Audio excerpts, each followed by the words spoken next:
32 minutes, 21 seconds. 5-second tone followed by a 1-second pause. You are listening to Spaceboy Universe. Okay, gang, let's go.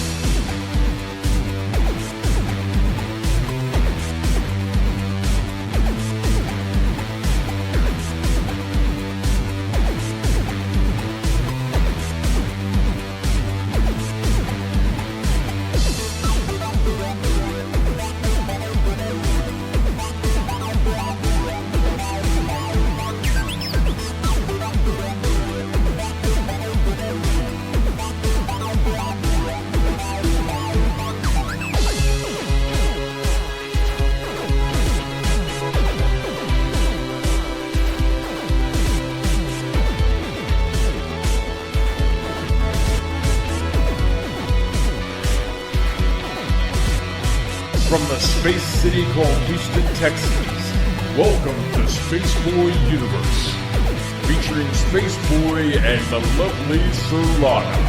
So strap in and prepare for launch sequence.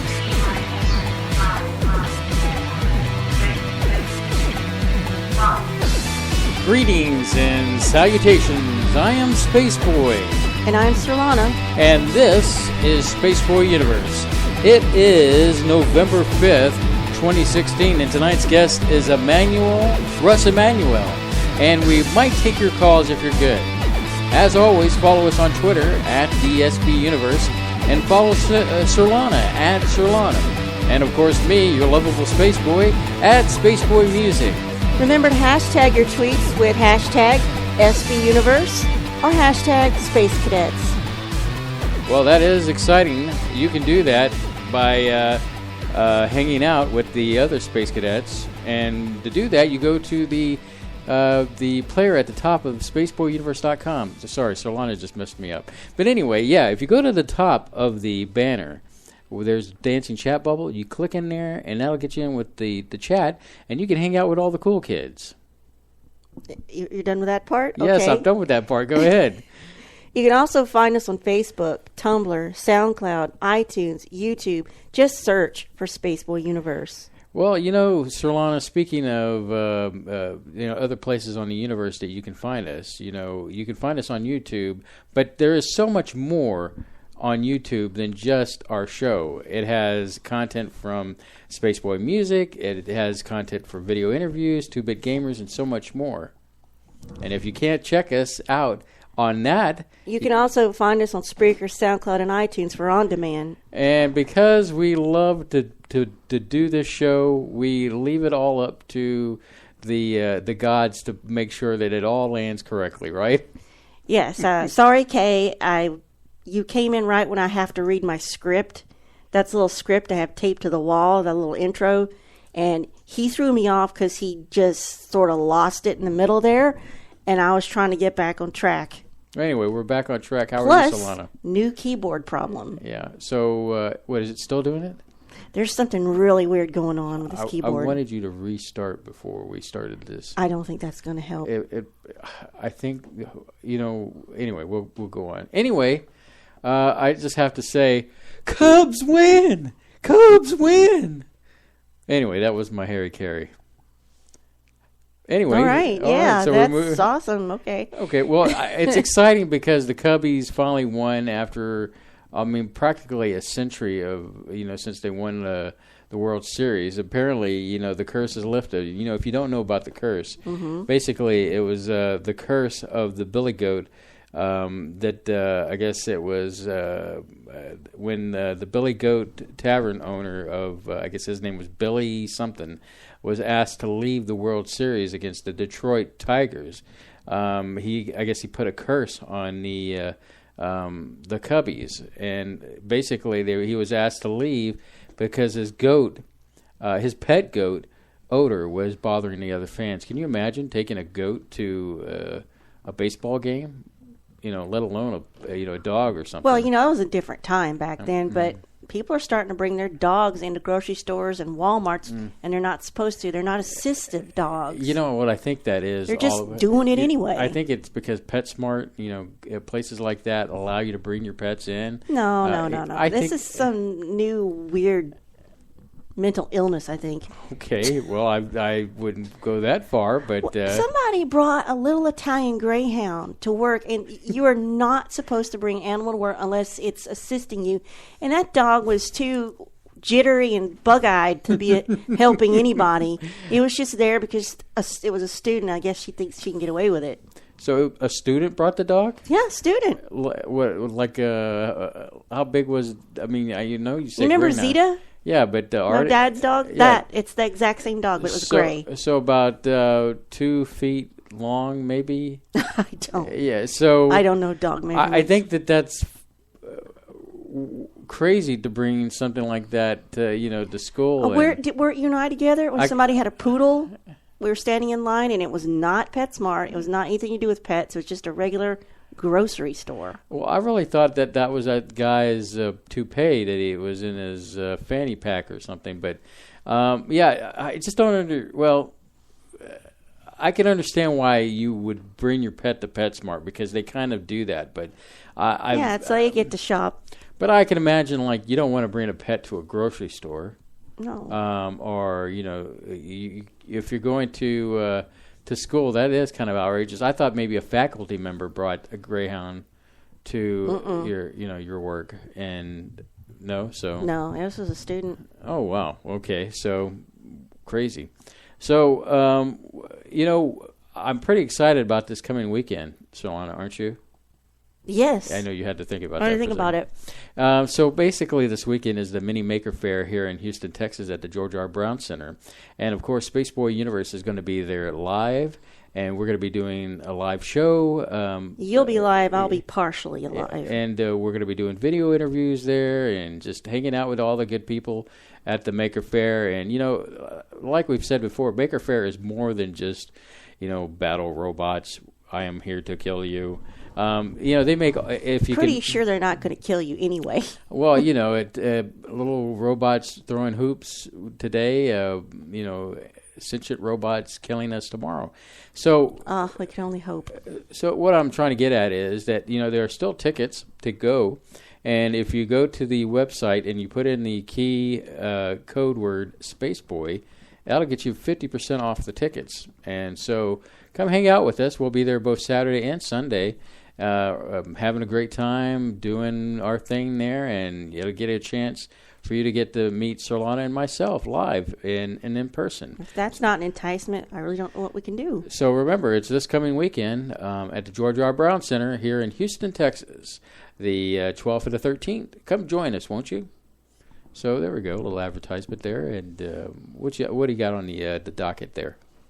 Oh, we doing that now? Yeah, we're always doing it now. I'm just throwing little bits here. All right. So I've been going through our topics, looking to see what's the latest news. One thing from topic to topic. Yeah, it was quite hypnotic. Something I know you're going to be excited about is there's going to be a documentary coming out about the last 5 years of David Bowie's life, and that's what it's called, David Bowie, The Last 5 Years. It's going to include previously unseen footage of Bowie hard at work on his 2 final albums, a look at, Lazarus the Musical, and the last 5 years will also include a look at the last recording he ever made, which is an a cappella version of Lazarus. Wow. I kind of read a little bit about that, and I was like, ooh, really? I can't wait to see where that's coming out. Did you ever find out where it's going to be coming out? It's just the BBC will be, it's going to be their production. BBC America, so... BBC. It could possibly end up on BBC America. Generally, sometimes like that stuff usually does end up there. So that's really cool. I can't wait for that. Of course, we've got a Bowie, show lined up on the 3rd of December, I believe. That's tentatively marked there, where we're going to be talking about David Bowie, about his music, his career, his life. And should make for a good show. I know we've got some fans of David Bowie beside myself out there. Yeah, I apologize. I'm not the best person to co-present that. Basically, my relationship with Bowie is he's got a couple songs I like, and that's about it. Don't people don't be fooled by her. She is the expert researcher here, as you know. I did have one kind of funny dream about him a long time ago, but that's about it. Oh, is it talkable over the air? Yeah, I was hanging out with him in Applebee's. What? Yeah, but he was really nice, though. Okay. Well, I don't know why I was there. He seems pretty nice. I guess I would hang out with him at Applebee's. You know, if you dropped him in there, I'm sure he'd make the best of it. Mm-hmm. So what else you got on the list there? You told me this one, so I had to go look into it. Actor Rami Malek, who plays on Mr. Robot, Elliot, he's going to be starring as Freddie Mercury in a movie called Bohemian Rhapsody. Mm-hmm. So, yeah, that should be interesting, I think. So he'll play... it's a biopic. Yeah, Freddie Mercury. Yeah. So, I mean, he's skinny. I mean, hopefully... He's sort of got the look, but I think he's a little too skinny. Yeah, I think the eyes would probably throw me off. He's got those distinctive eyes that, I guess we'll just have to wait and see because. But that doesn't even go into production till next year. That's kind of like I don't know if you've seen the pictures of Gary Oldman. He's going to be doing Winston Churchill, and I saw a picture of that, and it was like, wow, it didn't even look like Gary Oldman. So I mean, the movie magic business is good, and maybe we can ask Emanuel about prosthetics and makeup to turn somebody into somebody famous and see what his take is. Hey, there was a plane that went down. Well, let me back up here. Recently, a diver was exploring off the coast of British Columbia and found a legendary nuclear bomb that went missing in the 1950s. Can you imagine? Still active? Is that what you're saying? Well, I don't know if it's active or not, but it went missing. I guess he went diving in off the, I guess near the coast of Canada's Banks Island, and I guess he was going down there, and he said it kind of thought maybe it was a UFO or something because it was shiny and could see it on the bottom, but turns out it was a missing nuclear bomb. I mean, it's like, remember the Fat Bomb or Fat Boy? From the original, I guess, Enola Gay, big. I guess you'll have to open up. Yeah, I think crack so. Open a history book and get a history book, and what? So a little spin on a show we watch. So yeah, so it's this huge bomb that has been like off the coast of British Columbia, and this guy finds it. I think that's just crazy. Could you imagine if somebody actually got in the wrong hands and found that thing? And well, it's something to be concerned about, for sure. I mean, yeah, and so, yeah. Anyway, so yeah, that's what I got for you. What do you got? Well, you kind of blazed over the Cubs, but I thought I saw a tweet from Michael J. Fox that said, "Oh, only off by 1 year, not too bad." Right. I've been bringing this up to a lot of people that 1 year ago, Back to the Future predicted that the Cubs would win. I guess against Jacksonville, and there's not a team for Jacksonville, but yeah, excuse me, a little burp on here, and I apologize. Drinking Canada Dry. So, but yeah, 1 year off. I mean, who would have thunk it? I mean, and yeah, they did it mostly, I think, as a joke because I thought it was probably more of an impossibility. But not too bad of a prediction, if you will. So yeah. I thought that was neat. Another thing you told me about that I looked up, it has been 20 years today for the episode that aired on Deep Space Nine, Trials and Tribulations. That was a great episode because it had the team from Deep Space Nine going into the past and getting on board the spaceship Enterprise with Kirk and all them. And while they're at that space station. Yes, while they're at that space station. And they got dinged for temporal violations. And I loved it how they brought up Kirk, and it was like they started shaking their heads, like the guy is notorious about breaking the Prime Directive when it comes to temporal. And they snuck a couple of tribbles back, and the next thing you know, the space station's covered as tribbles. That was a great episode, and I really liked it. Hey, we use Adobe products for various things. And did you hear about they're coming out with this new product that can basically take 20 minutes of listening, and basically you could type something out and make it sound like that person? Yeah, because I told you about it. Yes, thank you. Yeah, it's think of it as Photoshop for audio. It's kind of slightly unnerving because basically, if I'm understanding this right, you explain it to me. Let's say you can record me saying maybe an hour's worth of things, and then you can go in there and sample pieces of that and make me say things I've never said before. Now, I'm not just saying copy pasting. Yeah, you change the progression of the words around. You can do that, but you can take it a step further by typing in words that were never said, and the program can manufacture it. I've seen many spy movies where they've done something like this, but now Adobe's going to make it to where you have the power to do it yourself. So basically, what I could do what I can do in this process is that I could take a show, let's say that, a raw show with no music or anything, and put it into the Adobe product. And then from that, I can extrapolate. I'm making up words now. I can take words out. What am I getting at? I can make words up and put them into sequences that you've never said. That's what I'm trying to get at. Yeah, and then, either create a new show or I could create So bumpers. So basically, you could recreate my entire existence and you'd never know I wasn't here. True. So, yeah. But that's coming from Adobe. Pretty exciting. And yes, I did get it from you. And yes, I did bring it up as a topic. Well, you could talk about Doctor Strange then. Well, there's not much to talk about other than tonight, in honor of Disney's Marvel's movie, Doctor Strange. Start this weekend? It started this weekend, Friday.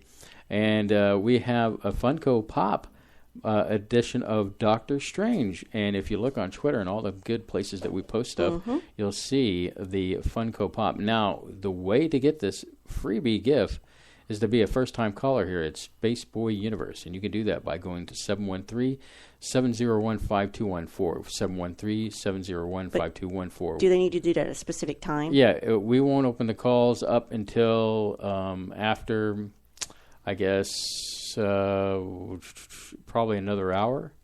Hour and 15 minutes. Okay. So that's when we'll open up for calls. And the other one we've got going on. Yeah, you go ahead and tell that. We're also giving away a hardback illustrated Alien or Aliens. It's Alien. Alien. First movie, Alien, illustrated hardback book. And I don't really know what it's about because... Yeah, it's basically... I didn't really look at it. It's about the movie. It's about the movie. I mean, it's pretty much close to the exact movie. That one is open to anybody. We'll announce a winner on the 19th of this month, and it will be a random drawing. I'm going to use an online random picker. So all you have to do to enter that one is send an email to stuff@spaceboyuniverse.com. That's stuff, STUFF at spaceboyuniverse.com. That is for anybody that's listening. You don't necessarily have to do anything. You don't have to be a regular. You can be anybody that likes to listen. So, speaking of movie news, Geek Tyrant has this article about the Black Hole remake may be too dark for Disney. Really? So I propose a question to you. I didn't know there was such a thing. And our listeners. Do you remember the Black Hole?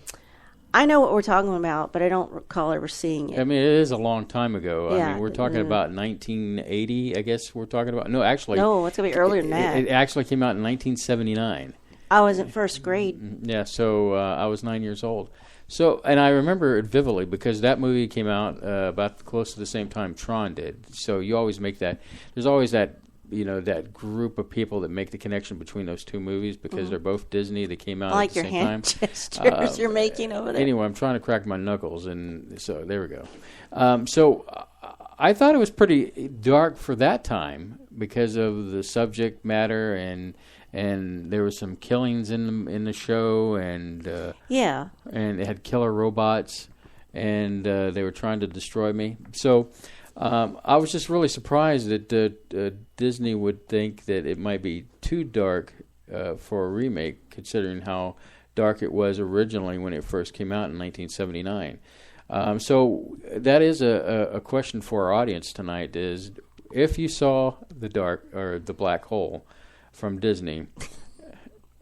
Once again, you're always cracking up, and Sorry, I just don't understand. My mind went somewhere else. The Black Hole remake, we're discussing that, and if you watched it as a kid, hashtag us as Space Cadets, whether or not you thought if it was too dark for your childhood and you survived. So yeah, let us know what your thoughts are on that.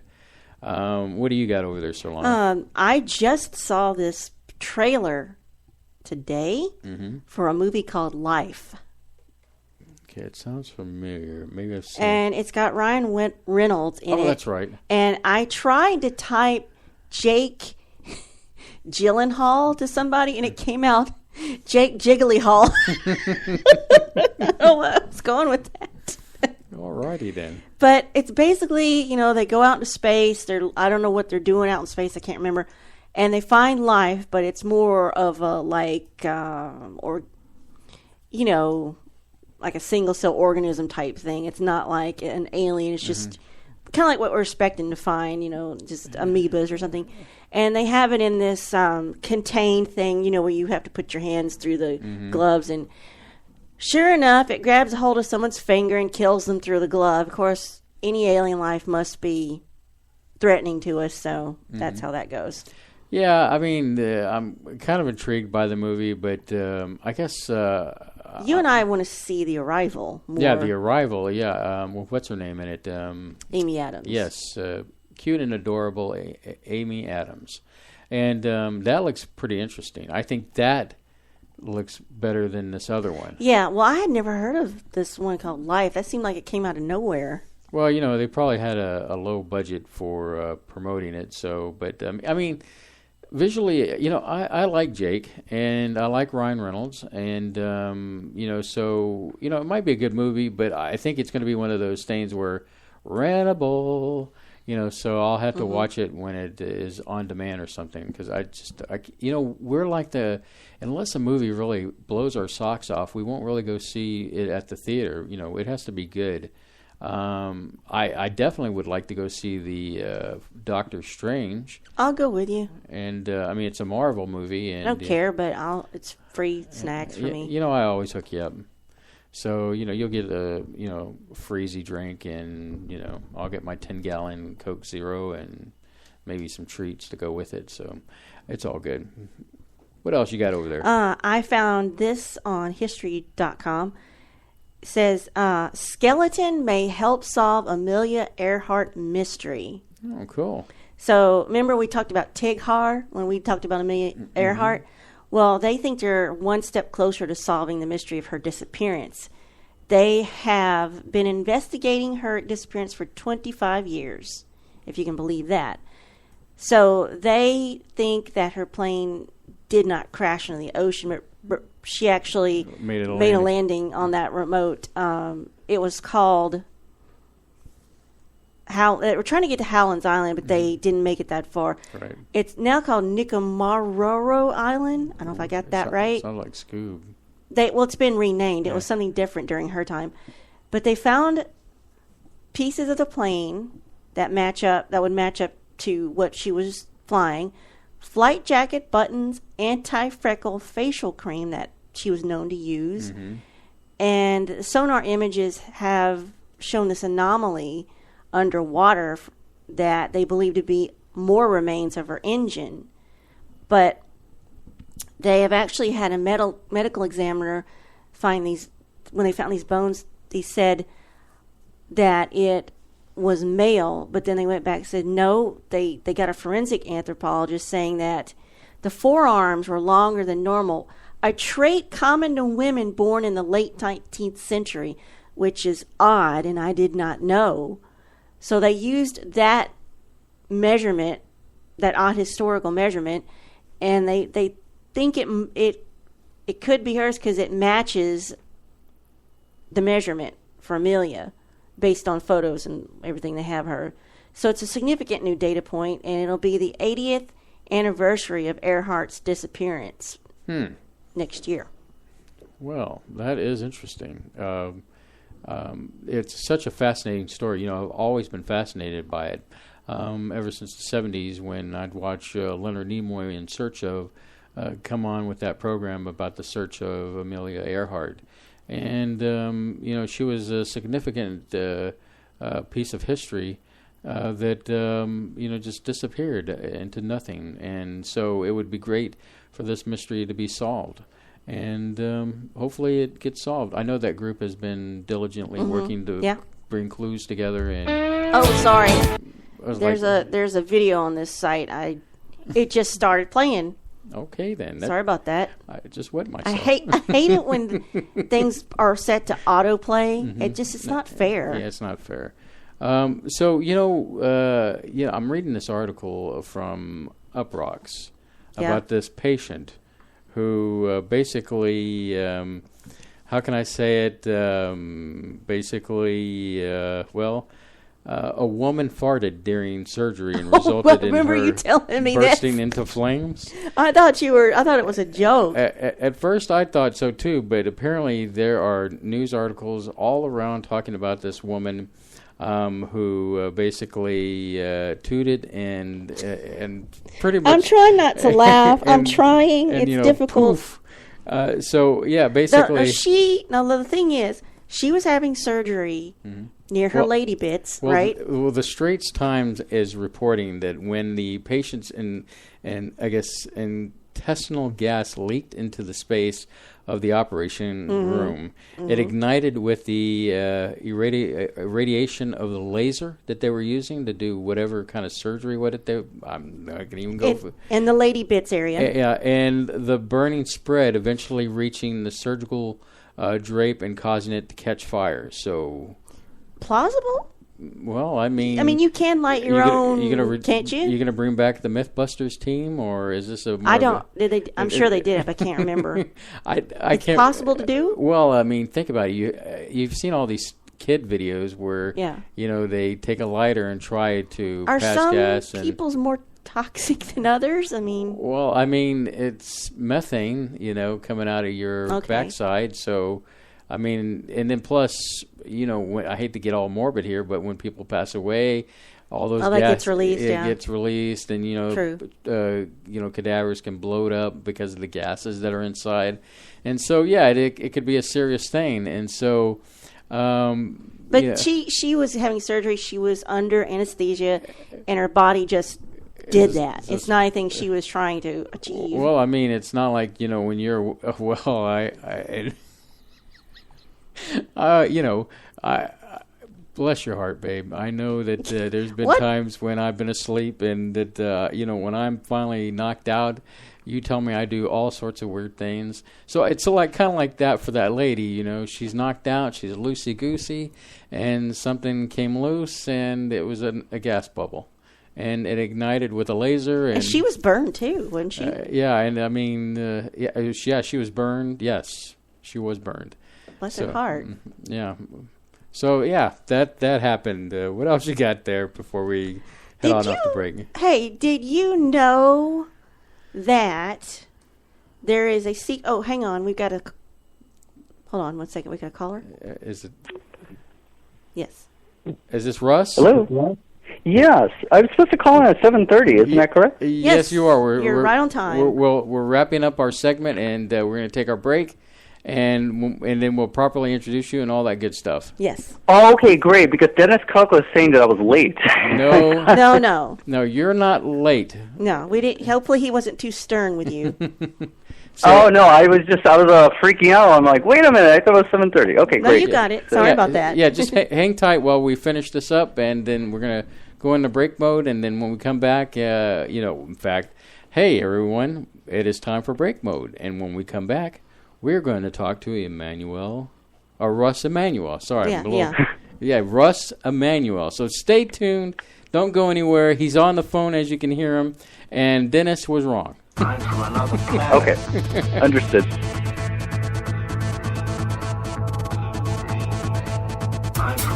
planets.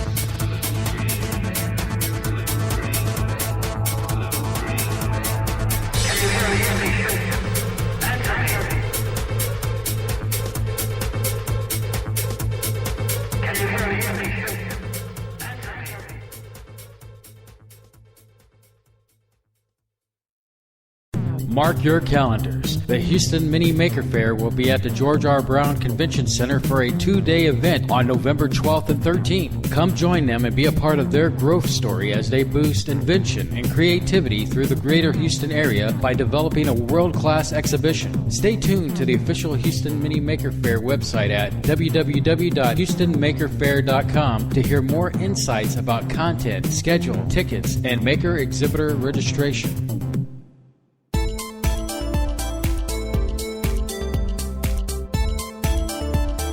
Hello Space Cadets. It is announcer Savannah. I want to tell you that as a dedicated member of the SBU team, you always want to look your best. Do it in a Spaceboy Universe t-shirt. Get yours at spaceboyuniverse.com by clicking the banner on the website.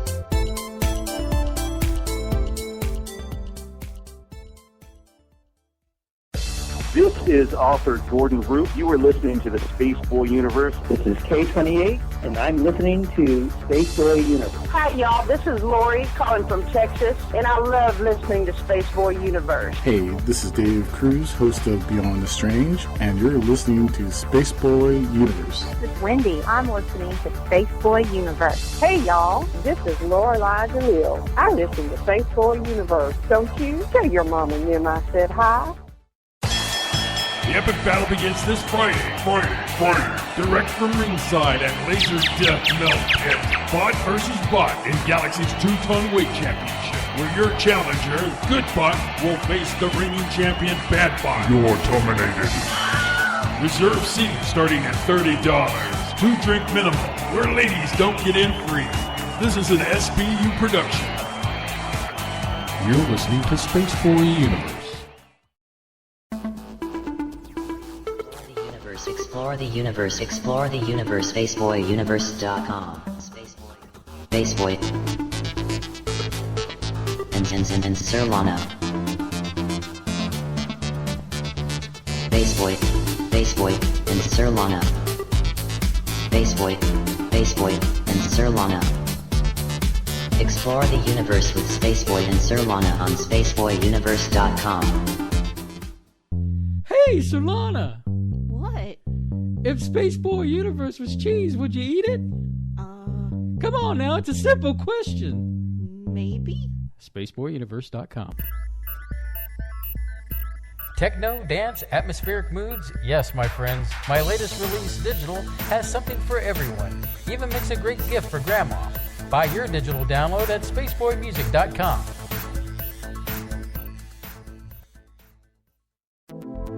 Greetings, Space Cadets! Let's see what's in the sky tonight in the Spaceboy Universe. Tonight, in the eastern sky, we have Spaceboy Universe rising above the horizon in glorious splendor. And in the west, we can see Surlana's Majoris, which is visible at 9 p.m. Central Standard Time, just below the K28 belt. So keep your eyes on the sky and listen to Spaceboy Universe.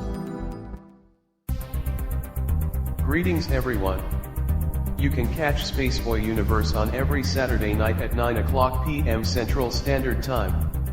However, we know that you might not be able to catch the live show. That is why we have many places to listen to it on demand, like iTunes, SoundCloud, YouTube and Spreaker. So take the universe with you wherever you go.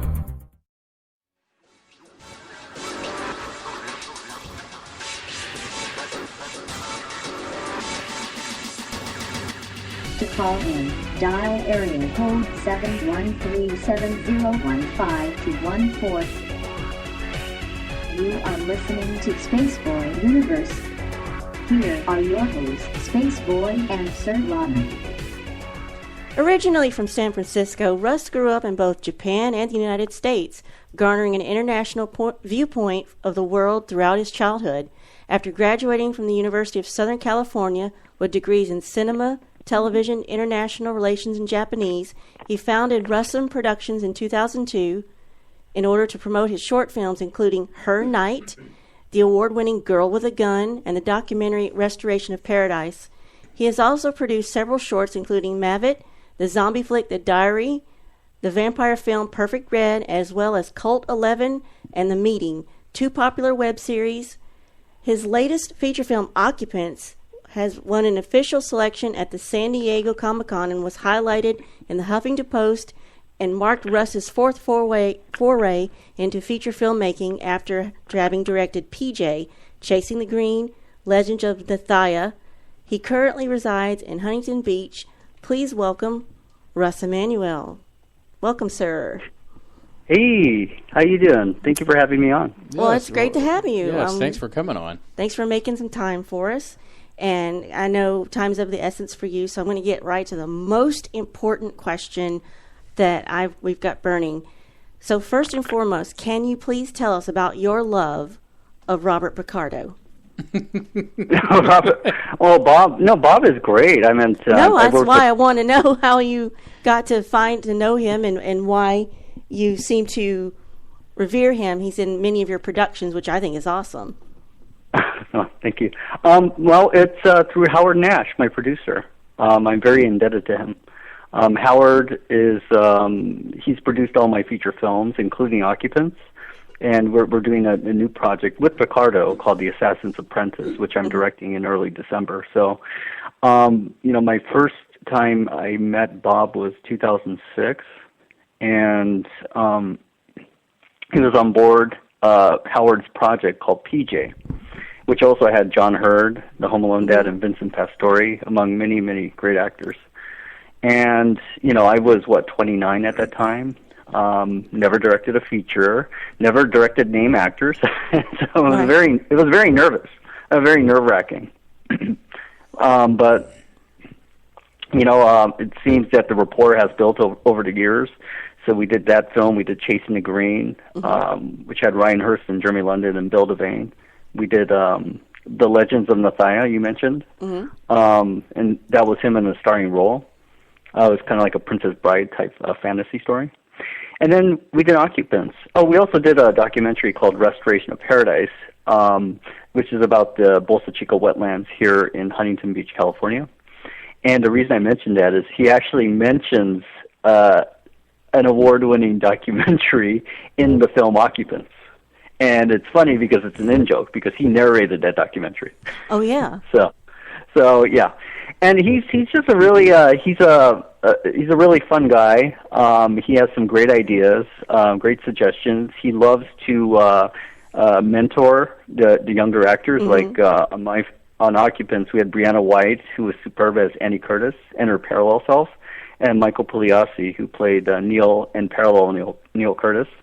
And so he gives advice.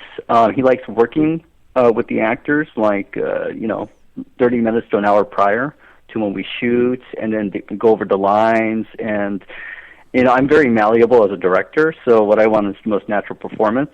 So when he says, like in the film, he said tendrils of fear is something that he came up with.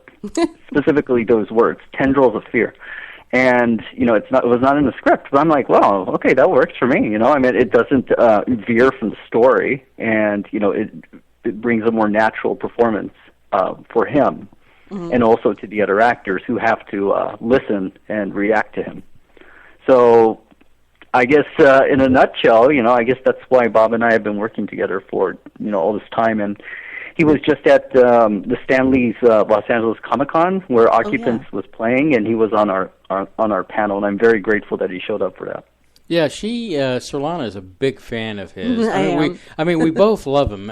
I guess I've seen him in bit parts prior to Star Trek Voyager, but I think there was a season where Surlana hadn't seen Star Trek Voyager, and we just kind of sat down and binge-watched that from beginning to end, and she just became enamored with him, and so, yeah. He and Q are my two favorites out of all of it, so... it's my life ambition to at least meet him once, hug the stuffings out of him, and then just run away. So warn him in advance. So. Okay, I will. No, I mean he's been in a lot of Joe Dante's films, like Gremlins 2, Inner Space. Yeah. He was on an episode of Amazing Stories. Right. I don't know if you remember that show. Yes. I love that show, by the way. Yes. That was produced by Spielberg, and Joe Dante directed that episode. But it was, he was it the gym coach on The Wonder Years? Yeah. Yeah. And he was Admiral Woosley on Stargate Atlantis. Right. Yeah, he'll be anything in the name that has star in it. He did the thing with John Candy in the Western. Where they were going, I think was it called Wagons East or something? Or something like that, yeah. Yeah. A little curveball out there. Yeah. And of course the Howling. Yeah. Yeah, I didn't even think about that. Yeah. Well, this is a veteran actor, you know. I mean, I know he's been around for quite some time out there, and he's done some great acting out there, and even on the comedic side. Yeah. I didn't want to turn this into a Picardo love fest. I'm sorry. I digress, but I just wanted to just put that out there that Surlana does love the stuffings out of him. So yeah, I just think that was a great decision on your part to just keep having him in your films. I mean, I would just watch the filmography of everything you have him in. So now I was going to ask you what makes him special, but you just described that. You know, I think he's generous as an actor, very, like you said, giving, he's mentoring, and I think he's fairly fearless when it comes about what he will do and won't do. I mean, that's the impression I get of him. So. Yeah, he's he chooses his roles carefully. So I'm very grateful that he likes the story matters that Howard and I have presented him. For especially this last film, Occupants, it's just it's been a ride with this film. It's just it's been at I don't know how many Comic-Cons. I'm going to go tonight. I'm leaving tonight in a couple hours to go to Kansas for the Kansas International Film Festival. They're actually flying me out there. Wow. And my film plays tomorrow at 2:40 p.m. local time, their time, in Overland Park. So if anybody's around, I'll be there. Look, Picardo's name, it definitely adds something. Oh, sure. Especially with nerds. It helps with distribution. We definitely got into a lot of the Comic-Cons, but I'm very sure because of this name. Right. Very, very sure. So, I'm very indebted to Bob for sticking with me, sticking with Howard, and just the team. I hope he's been enjoying it as much as I have. I'm sure he has. I'll go ahead and talk about Occupants. Now, that's a horror movie you've got, and the premise of it is really different. I read about it, saw the trailer. I thought it was, I don't watch horror because the circus that's in my unconscious mind is plenty scary, but this, because he's in it, would be something I would definitely be interested in, and it involves an alternate dimension? Yes, that's correct. It's about a young couple named Annie and Neil Curtis, and she's a documentarian. So they set up cameras all over their house to record their new diet, which is a raw vegan detox diet. And by doing that, they inadvertently capture a parallel version of themselves on the footage. And when they do that, they contact Picardo's character, Dr. Alan Peterson of the Peterson Research Institute. And they ask him for advice as to what to do. So it starts out as found footage, then it becomes science fiction, then it becomes pure horror. And I don't want to give it away, I really don't, but what other people have said who've seen the film is they were not expecting the story to go in the direction it went into, in a good way.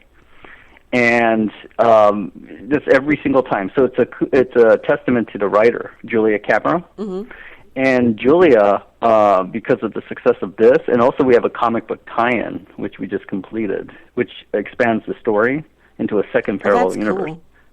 Yeah, it's right now my team, my artist Dave Beatty, he's draws for DC and Marvel Comics, and Eric Alexander, who's the editor, and Al Sparrow, the letterer, and Brian Miller, who's the colorist. They're right now at Tucson Comic-Con.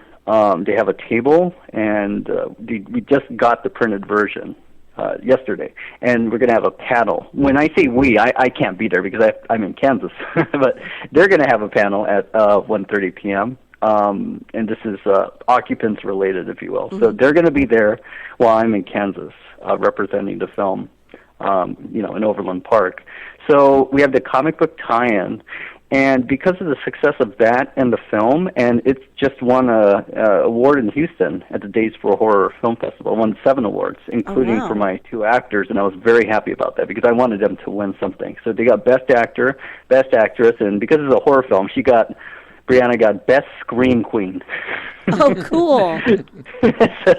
so and my longtime filmmaking partner, Emil Harris, he got an award for Best Editing, and my friend Sean Fahimian, who's done all the sound design on all my films since Girl with Gun, which is the short film that we did. It was a very successful short film we did 10 years ago. Got into San Diego Comic-Con, but that one he won finally Best Sound. Sean Fahimian, and it's just because of the success, we won at Shriekfest. I mean, that was a really big one for us to win the Best Sci-Fi Feature Award. I mean, that one really opened a lot of doors. But because of all this, Howard, the producer, greenlit Occupants 2. Oh, wow. So, sequel. Yes, she's writing Occupants 2 right now. And Julia and we've been going to all these Comic-Cons. We've been geeking out, if you will. And I love it because, these Comic-Cons, they've treated us so well. We were just, as I mentioned, Stan Lee's Los Angeles Comic-Con. She was there. So was Brianna. We're at Florida SuperCon. Bob Picardo was there, too. San Diego Comic-Con, which was, that was something. I mean, that was like the big enchilada, if you will. Right. But even Phoenix Comic-Con, where we won our first award, which was the second place prize for Best of the Festival, and that was back in June. So, Julia's been at a majority of these events, and we've just been having fun. It's fun. It's fun. We spent 2 years of our lives working on this film, and, I guess this is just something where we're just, going along and just enjoying it as, because it's going to end at some point, right? So we're just going along, and we just hope that the momentum carries over into the second film, and hopefully even more, because we're dealing with parallel universes. So why have just one parallel universe? No, it's supposed to be a multiverse out there, so not just parallel. Exactly, infinite. Exactly. The multiverse theory is exactly the direction we're going into. So you could just keep going till you get tired of it, basically, for that particular. Yeah. So I noticed a number of your films are in the horror genre. What, as a director or filmmaker, draws you to the horror genre? Well, I guess it's Hitchcock. I like dichotomy. I'm half Japanese and half white, and I've lived in both countries, so I understand culture clash, and I definitely can feel like conflicted at times, if you will. So I like it when a film deals with duality. In whatever genre. I mean, it could be like the character of Batman, very dualistic there, half good and half evil. He just happens to be a little bit more good, right? So that's and then his counterpart. Dr. Jekyll and Mr. Hyde project, too. Yeah, exactly. And so, this film, Occupants, it deals with a real couple that's very nice and then a parallel couple that's really dark. But they're still the same people. And so it's very, what draws me to horror, I guess, it's the psychological aspect of it. So I like psychological horror. Right. Whether it's like, Insidious or The Ring or Ringu in the Japanese version.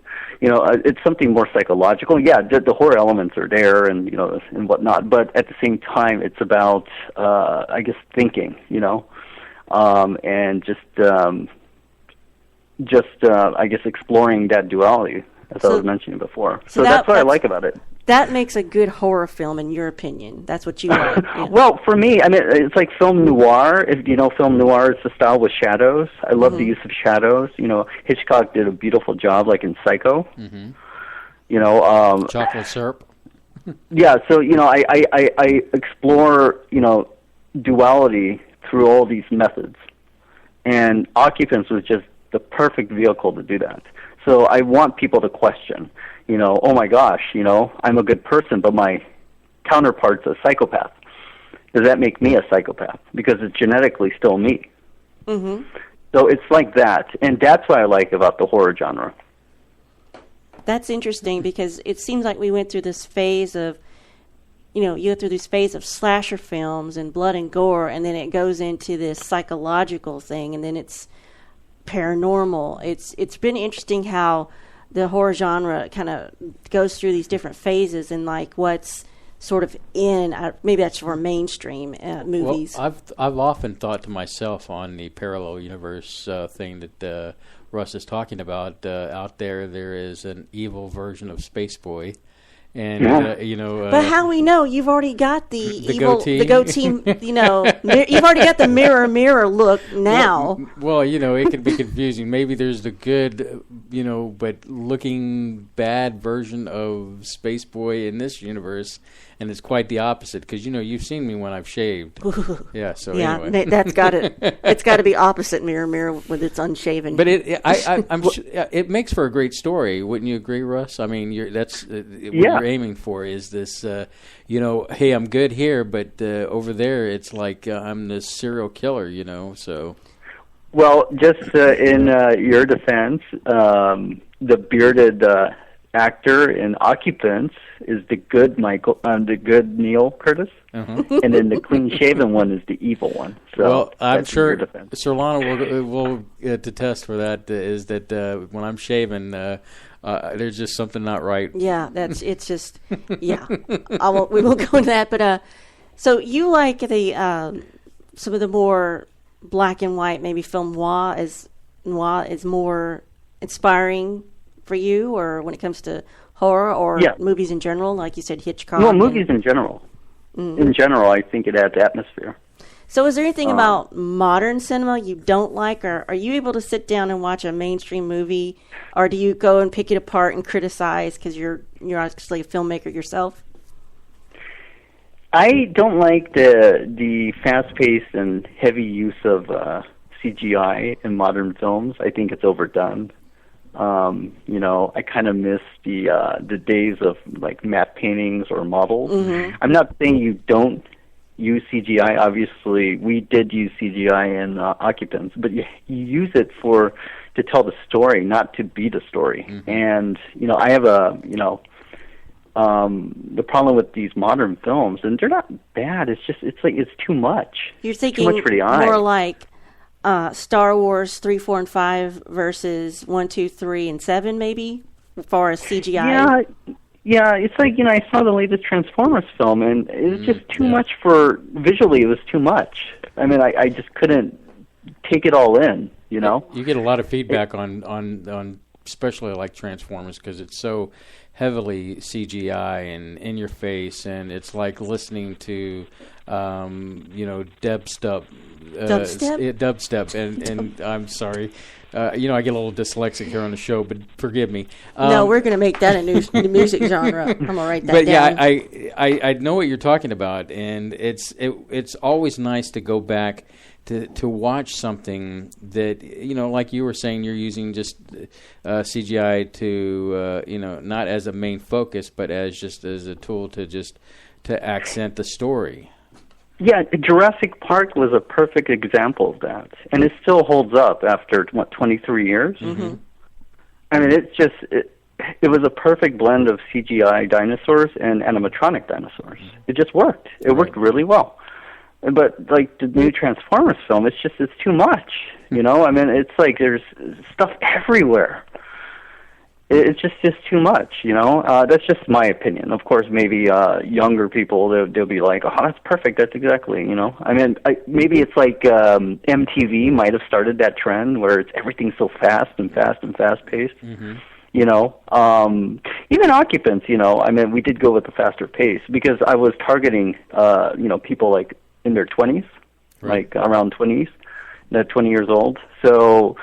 We did that intentionally too. So, I had the editor cut it at a faster pace than I was originally comfortable with, but by doing that, it did set the tone for the film. So sometimes it can work. You just have to, I guess, do it smartly. I guess the other thing I lament is the music. You know, I grew up with John Williams. That's why I became a filmmaker. And John Williams, the use of leitmotifs, thematic development, I do that in my films. And I had my composer, Vasilis Melesis, create themes, which he then, explored as the film progressed. So I'm very much in the style of that type of film music. But a lot of music now, it just sounds like noise.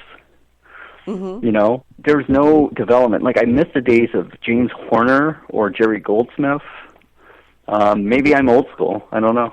No, I wouldn't say that's old Jerry school. Goldsmith on that's Star Trek. And, that is, I know, very great, timeless music that's produced. It's more like classical. I mean, Goldsmith, did Star Trek, right? Yeah. I mean, he was incredible. I mean, the score to Star Trek: The Motion Picture, it's a classic. It's phenomenal. Mm-hmm. It's just so well done. I can't say the same for the rest of the film, but the music was great.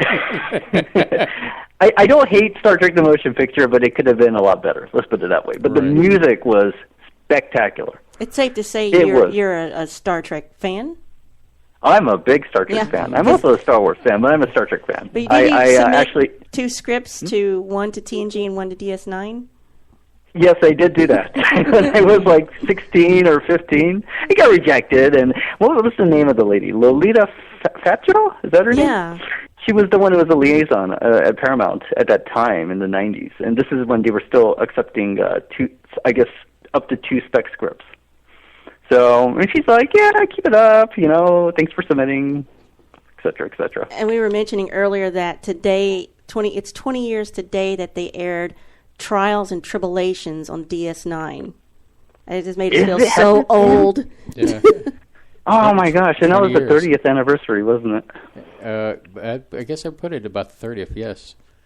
And that was a great episode. How they blended the old footage with at that time was the new footage. Right. Mm-hmm. That was great. I love that. Oh, I miss those days when there were 2 Star Trek series on at the same time. I know. And then you get a Star Trek movie every 2 years. We were married at the Star Trek Experience when it was still there. So. Oh, the Star Trek Experience. Yeah, I remember the original one where it was the Next Generation bridge. Yes, that's what we were married on. We were married on the that's great. Not bloody A, B, or C. Yeah, but we were married on the Enterprise D. Yeah, it was. Yeah, I'm pretty sure it's the only reason he married me because I was willing to do that. Actually, I just asked her. I said, well, as a joke, to see what she would say, and she said, "Sure, let's go." Mm-hmm. And so off we to had Vegas a female Klingon at our ceremony, and a Picard lookalike. Picard lookalike married us, and because we were the last wedding of the day, because it was like 6 p.m. They let us just stay and run around the bridge and take pictures and pretend to be the different people. But it was that 4D ride, so to speak, where you just sit in the chairs and you get assimilated. And of course, Picardo's there too, telling us to prepare to be assimilated. And my husband got assimilated in a spot he wasn't expecting. Well, it's okay. I got assimilated at quite a few Comic-Cons for occupants, too. Okay. So I know the feeling. It's a great feeling. But yeah, we love Trek. But anyway, I don't want to detract from your story because that's why you're here. So go ahead. Well, I did have one question for you. So did you have Klingon blood wine or Romulan ale to celebrate? We did eat in Quarks, but I think it was just regular Earth stuff. She had triple tenders or something like that. Yeah, something like that. But God, it was so long ago. The Vulcan lady came by. And then but the Andorian female, it was a female Andorian too. Mm-hmm. And she was interesting. He did have one Ferengi there, but I didn't get his picture. Yeah, he was kind of off.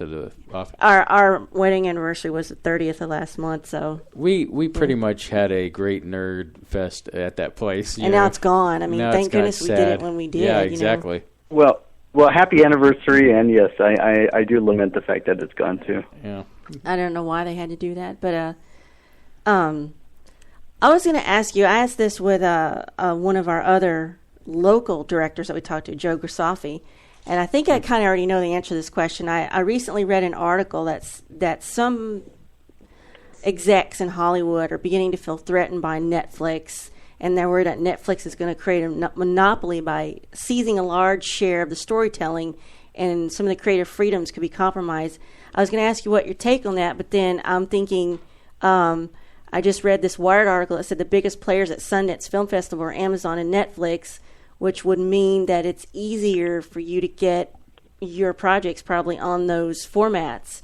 So I was going to get what your take is on that. But before you do, we have to. I'm so sorry. We had to take our top of the hour break, and it's it's only 3 minutes ish long. So everybody, don't go anywhere. We'll be right back with our guest, Russ Emanuel, and he'll answer that wonderful question from Surlana. So stay right there. It will.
You are listening to Spaceboy Universe.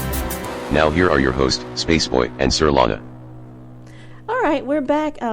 Russ, as I was before the break, I wanted to see what you thought about this concept, this quote, where the idea that streaming services like Netflix and Amazon can be the new art house circuit for independent films, they said is nothing short of life-saving for artistic storytellers. What would be your opinion on that?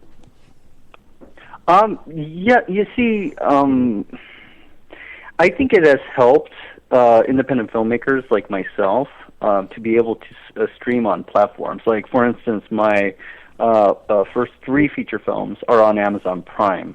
Mm-hmm. And, you can now even watch films on your phone, right? Right. Mm-hmm. I mean, these smartphones.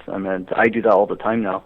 And I just saw a series by Netflix, a Netflix series called Stranger Things. Yes. Mm-hmm. Oh, yes. We know it well. And it's fantastic. It is fantastic. So, Netflix is producing programs that are incredible. I mean, they just did Luke Cage, Daredevil. Yes. Yeah, he's all over Luke Cage. They're really good. Yeah, they're really, really good, I'm telling you. So Netflix, I admire them. I would very much love if maybe Occupants could get picked up with them, Maybe we'll have to do a campaign for you. Yeah, when you're ready to hey, we're getting ready to try to push for the Netflix thing, we will make it happen for you. Thank you. Thank you. No, but yeah, as a filmmaker, I think it's an incredible tool. And I don't know why the bigger studios would feel threatened. I think they should embrace it. Well, it's clearly the world of cinema is changing because of technology, bringing us, easy to download or for example, still in theaters, but you can watch it on Amazon Prime or watch it on Amazon while it's still in theater, or things like that. So technology's given us a point where we don't have to necessarily go to the theater anymore, and I guess the big companies are kind of threatened by that in the sense that we make our bread and butter doing this. I guess more the theater end, but it's so much convenient, easier for. And as you said, Stranger Things, it was overlooked by many major networks like on cable, and because they wanted to tamper with the story, the script, the actors, and Netflix just said, "Hey, that's cool, go do that." And I think they largely left them alone, didn't tell them what to do anything. Yeah, and look, it's incredible. They got renewed for season 2. I mean, look, well, there's I guess several points I can make. I mean, cinema's always been changing. I mean, at one point it was silent films, right? And then talkies came along. And suddenly I'm sure the silent film companies and the silent film actors were feeling threatened. But guess what?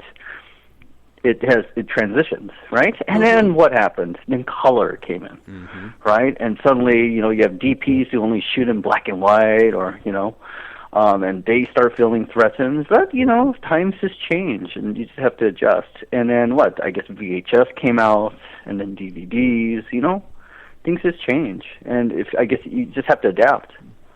So you just go with the flow. You're of the opinion that for your productions that you're involved in, you're fine with people accessing them wherever they can. You don't feel like they need to be seen on the big screen for any artistic reason, or. Well, it is great to see on the big screen, and Occupants has been on the big screen. In fact, it will be at Kansas International Film Festival too. So we did create what's called a digital cinema package, and we did screen it for Shriekfest at the Raleigh Studios, and it's fitting because I was bringing up old Hollywood. But that studio was founded in I think 1923 by Charles Chaplin, Mary Pickford, and Douglas Fairbanks Jr. Wow, that's truly old Hollywood. And Raleigh Studios is across from Paramount Pictures. And Paramount Pictures is, I think they were founded in 1919. They never moved. Other studios moved, like Universal, but they didn't. So that is true old Hollywood right there, where it's screened. And it's screened in the Charles Chaplin Theater, and it looked beautiful. It sounded beautiful. So there is something to say about that, I mean, I think it's filmmakers' dream to be able to see it the way you intended, but at the same time, you want to be able to, get the mass populace to see it, right? Mm-hmm. And the fact is, not everybody's going to go to a movie theater. So in that sense, I'm very much for these other platforms. Like, I mentioned before, I definitely use my phone to watch films or TV shows. It's very convenient. I have an older version, and it stores, 64 gigabytes? Mm-hmm. And that's nothing now. Right. But, I could still download a movie and watch it on the plane, which I'm going to be doing, by the way. I did download a movie for research for the new film Assassin's Apprentice, and I'm going to be watching it. So, I think technology has definitely helped me with my career, the digital medium, reaching out on social media. My composer, Vasilis Melesis, I worked with him while he was living in Spain. Mm-hmm. I only met him like 15 months later at the Florida Super Cup, where the film screened. I think it was July, and it's like you don't even have to meet people. Right. It's just amazing technology. What technology can do. I mean, now you can the visual effects people, Marikanda Sasyavalan and his team, Screen Arts VFX, and Mark Vincent Benefe. They live in Bangalore, India, and the Philippines, and they won an award also at the Days for Horror Film Festival, the one in Houston, for best special effects. Now, again, I have not met them. And, video files are much bigger than audio files. Oh, yes. Mm-hmm. So, but the fact is, now you can send files bigger than 2 gigabytes through Hightail, or you use Dropbox, right? Or you do WeTransfer. WeTransfer is free, and it's up to 2 gigabytes. I mean, it's amazing what you could do now. And there's no way I could have done this 20 years ago. Indeed. Mm-hmm. So, when you were in school, were you still studying any of the traditional techniques of film? Like actual film? Yes, and that was, I think, one of the last few years. Now it's all digital. So it was like 8 millimeter. But now, the terms are still there, bins and clips, or, I guess some people still use film stock. But the fact is, though, it's just so cheaper. Much easier with digital. It's much cheaper, it's much easier. And trust me, you shoot on film, you have to still do a digital intermediate if you can have visual effects. Right. That's the only way to do it, and then you retransfer it back to film. So it's like a third generation at that point. Mm-hmm. I mean, so it is what it is. I love film and I love digital. I consider them two different mediums, Mm-hmm. and they're both used to tell a story. One just happens to be celluloid, the other is pixels. Right. I can they have their pros and cons. I'm sorry. I imagine when you're doing the filming process and you're in digital, it makes it a lot easier to go back and see if you got a take, in a good take, a bad take, so that you can actually maximize your budget in the sense of, okay, we do need to retake this, or no, actually, maybe we need to, this is good, so let's move on from that. So, I can imagine digital would be a lot easier than it's been in the old ways. Yeah, yes, and you could even cut it on set. When we did a shot for Occupants, and it's in spoiler alert mode right now, but let's just say the same actor interacted in the same shot. Mm-hmm. So, of course, it's not possible, right? So you have to kind of shoot it twice. Right.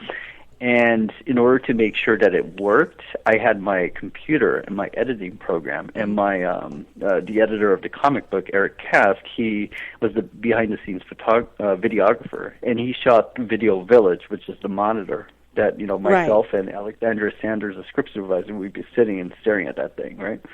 Anyway, he shot that. He shot the 4 takes of the actress, and then doing I guess person A, and then 4 takes of the actress during person B. And then I combined it with my program, and voila, it worked. It worked so well, but I would not have known that if I couldn't do it in real time like that. So, that's an example, And with film, yeah, you have to develop it, and then it's just like you have to do reshoots. I mean, Occupants, we had a pickup day. I mean, it does happen, but I think with digital, it makes it so much easier and it's much more efficient. Of course, it's probably easier to edit. And as I was saying to you during the break, I didn't know as a director if you've done actual editing your digital footage. Yes, I have. So yes. I've learned that you can really editing can help make or break a film. I mean, has your experiences been with editing where maybe you found something that went wrong in the project and you just kind of feel like beating your head against the wall, and how did you overcome it?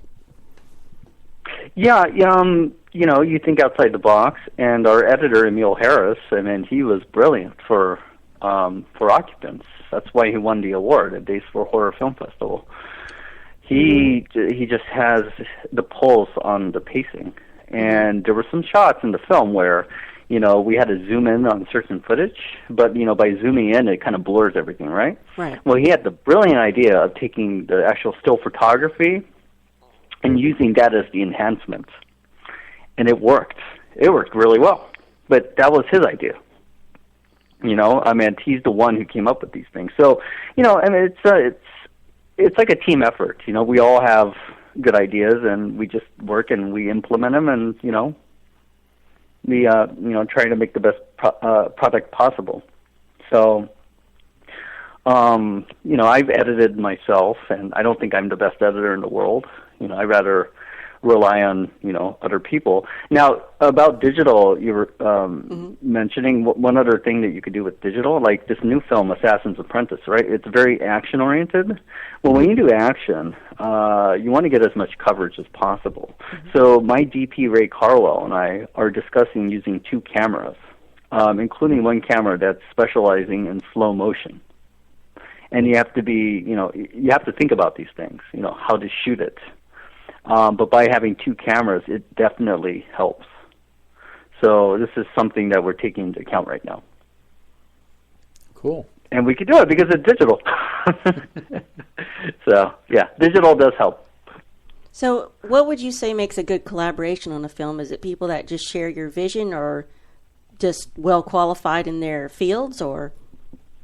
It's a combination of both. Everybody has good ideas. Of course, I'm the head of the creative head of the project, but I value everybody's opinion, and then I will make a decision, based on whatever the input is. That's always how I work. Same thing with my actors. I want the most natural performance, so I want them to bring their own experiences to the table, and that way, hopefully on screen, then it looks very natural. And I mean not just them, but everybody, all the crew, makeup, wardrobe, production design, which is art department, the DP, the camera, the gaffer, lighting,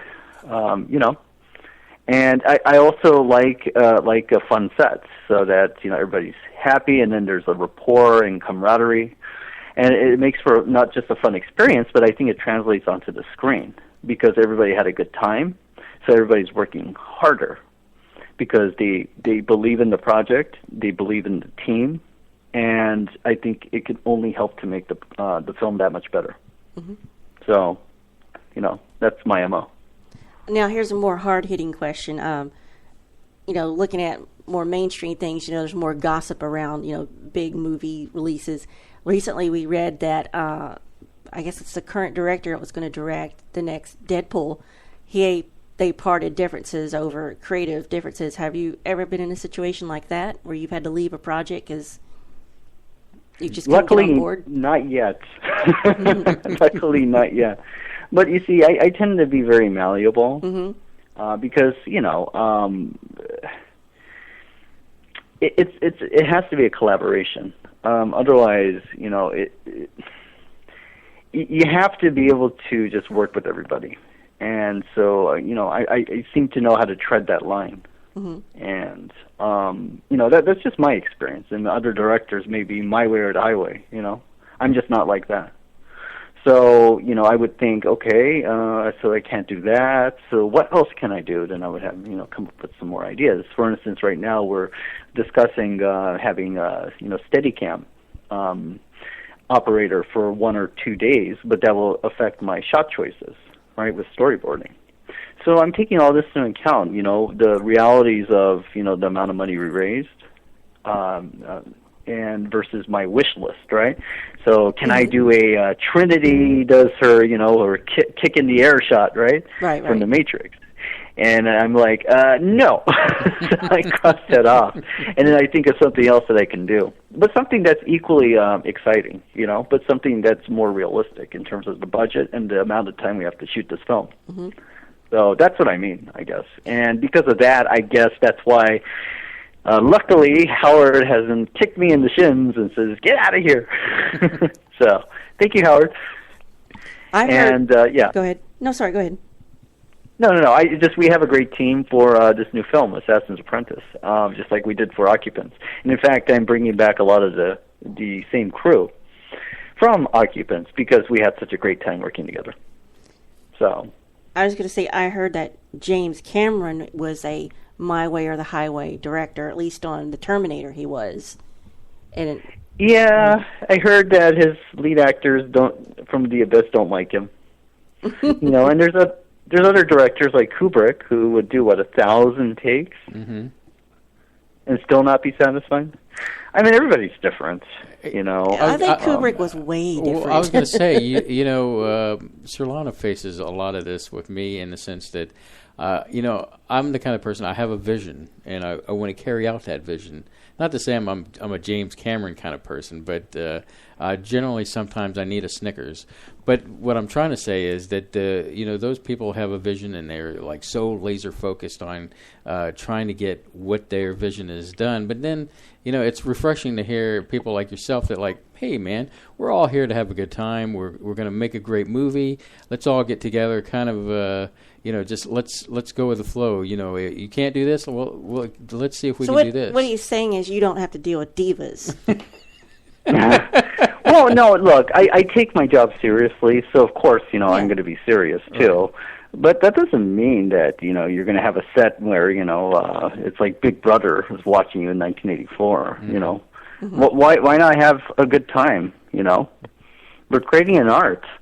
As much as it's business, you're creating an art form too, You should enjoy it. So, that's what I try to do. Cool. So, yeah, that's it. Okay. And, I just hope people will like it, I mean, that's my number one. I like when Occupants first screened, I was very nervous. I didn't know what the reaction would be. I didn't think we'd win at Shriekfest. I really didn't think we'd win at all. I mean, we were up against really good films there. Mm-hmm. And when we, it was very surreal. When the film ended, people were up, clapping, like in an applause. Oh, yeah? But it wouldn't stop. And it was very enthusiastic applause. And it was so obvious. Sometimes, you would just, in other films, you would just clap because you have to. I could feel it. They liked the film. They really liked the film. And then I'm happy, but at the same time, when I see my own film, I just see flaws, right? So it's like I can't tell anymore. And so just to get into Shriekfest, that was amazing. I mean, the festival director Denise Gossett, she's just incredible. But to actually win, that just blew my mind. Do you know where or when that will be released so people can see The Occupants, or is that too soon to know? Well, right now, as to where you can see the film, just at the festival circuit right now. Kansas International Film Festival is tomorrow. There's a festival in Wisconsin on the 11th. You go to occupantsthemovie.com. That's occupants, plural, S, occupantsthemovie.com. You'll see all this on there. But yeah, it will be at Louisville, Kentucky, at the Fright Night Film Festival, and then at the Hollywood Dreams Film Festival in Las Vegas, Nevada, in July. But at the same time, we did get distribution with our company, ITN Distribution, for both domestic and international. So he's right now the head of it. Stuart Olson is busy selling to the territories. So getting an award like at Shriekfest, it really does help. And that's one reason I'm really, really grateful that we were able to win, because it just ups our chances of making our money back, making a profit, making the sequel happen sooner than later. Than this new film, Assassin's Apprentice, I'm very sure it built on that momentum from Occupants and what's been happening with that film. And then, of course, to people like you two, you wonderful people at Spaceboy, having me on here. You don't have to, and so you have my gratitude. Oh, we've appreciated you coming on. So, as we're, I guess, ending towards the end of our conversation here, is there anything else that you want to point our audience to hey, look at this, or hey, come here, a website or anything that you need crowdfunding for? Exactly. Yeah. If you go to my production site, it's russem.com, RUSSEM, M as in Mary.com. You can see all the previous films. You can see the Kickstarter page for The Assassin's Apprentice. If you want, let's say, a digital copy or a physical copy of the comic book, you can still get it. You go to the aforementioned site, occupantsthemovie.com, and then you'll see a link on the bottom right corner for the Indiegogo comic book campaign, and you can click on that. Just be on the lookout for, when we get to hopefully Amazon Prime or Netflix, for the platform. I'm very, knock on wood, I'm very sure it's going to happen, because it did happen for my previous 3 films. And hopefully, it'll get into the other territories around the world. So, I'm just hoping for the best and just going with the flow. And then in a couple hours, I'll be going to LAX to get on a flight to go to Kansas. And Sounds exciting. Yeah. Yeah, good old red-eyed flight. Yes, I'm going to go to Chicago, wait for 51 minutes, and get on another flight to go to Overland Park, Kansas. I'm very grateful to the Kansas International Film Festival, because they're flying me out there. I'm not paying anything. That's really nice. So, it's like, I'm really incredibly grateful to them, for even offering to have me over there. So I think you probably do well at that festival. Mm-hmm. I just want people to enjoy the film. That's all. So, and then I mentioned the digital cinema package. Well, they're going to be screening off of that, the one that we screened off at Shriekfest and the Downtown Los Angeles Film Festival. So it's the same DCP that I mailed to them, and they'll be screening that tomorrow, local time, 2:40 p.m. So anybody who's around, please come on by. I'll be there, and feel free to ask me questions, say hi. I don't know, we'll grab a burger.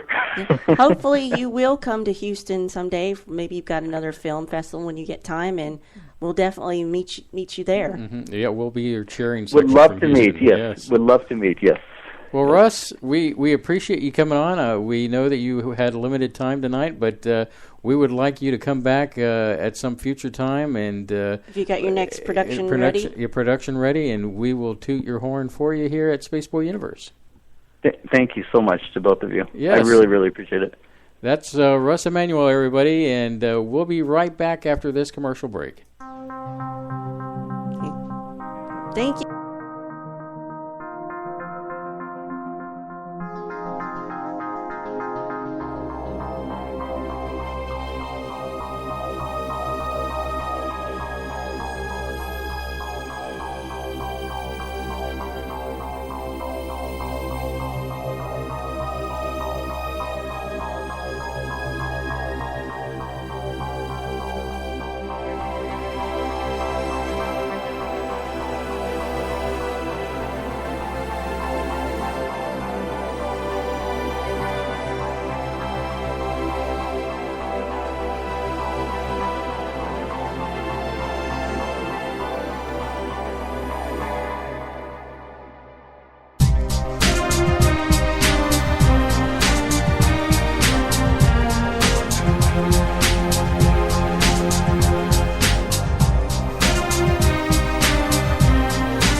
You are listening to Spaceboy Universe. Now here are your hosts, Spaceboy and Surlana. We are back. That was Future Light by Spaceboy. Speaking of Spaceboy music, you can catch my show Thursday nights at 8 p.m. Central Standard Time. That's where I pull music out of my vault and play it up for you. Glad it's only being pulled out of your vault. So join me every Thursday night as I pull stuff out of my vault and it's not my vault, it's his vault. And play up some good music. Anyway, so that was Russ Emanuel.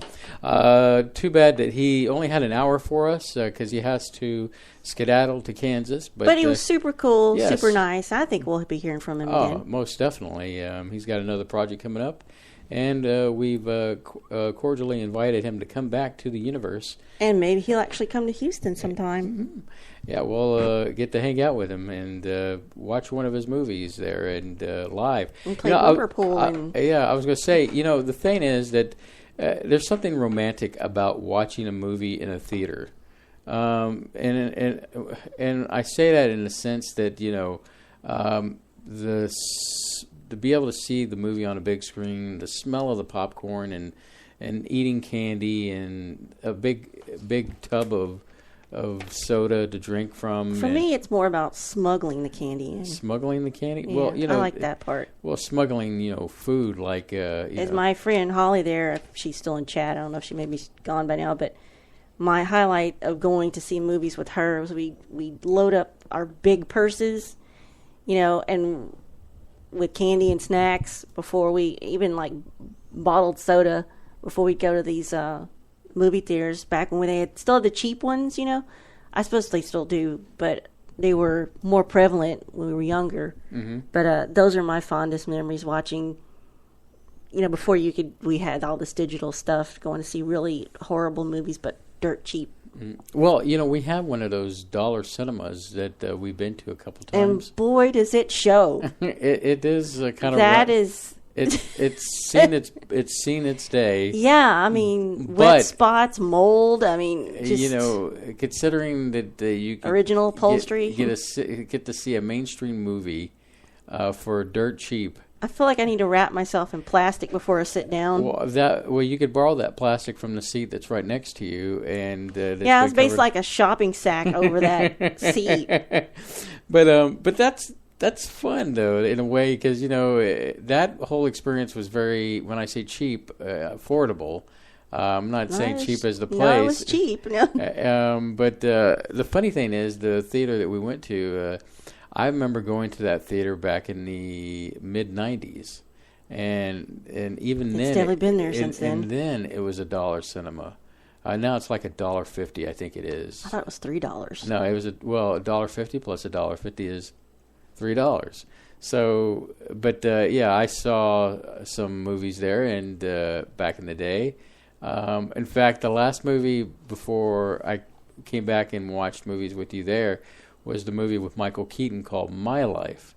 And man, I cannot... Wow, that's a while back. I cannot watch that movie without crying. It just makes me so sad. If you've seen the movie, basically he finds out he's got some kind of disease and he dies, but he's making this video before he dies for his kid, and Nicole Kidman's his wife. Oh, that's not the one where he clones himself, huh? No, that's Multiplicity. Okay. That's really messed up. Are we about to go down a Michael Keaton retrospective? Retrospective of movies? That wouldn't take long, would it? There was Mr. Mom. Okay, seriously, don't do that. What? I can't mention Batman? He was in Batman 2, 1 and 2. Multiplicity, was the other one where he clones himself. That's really out of the graveyard. But speaking of graveyard, Beetlejuice. So, but yeah, Michael Keaton, My Life. But so anyway, theaters. But I'm of the school now where I enjoy, just like Russ was talking about, watching movies on my phone. Most of the time, in order for me to talk about movies over the Spaceboy Universe broadcast, I cram a lot of movies in by watching it over the phone whenever I get a chance. Well, that theater we're talking about, we went to, was like going back in time. It really was. Mm-hmm.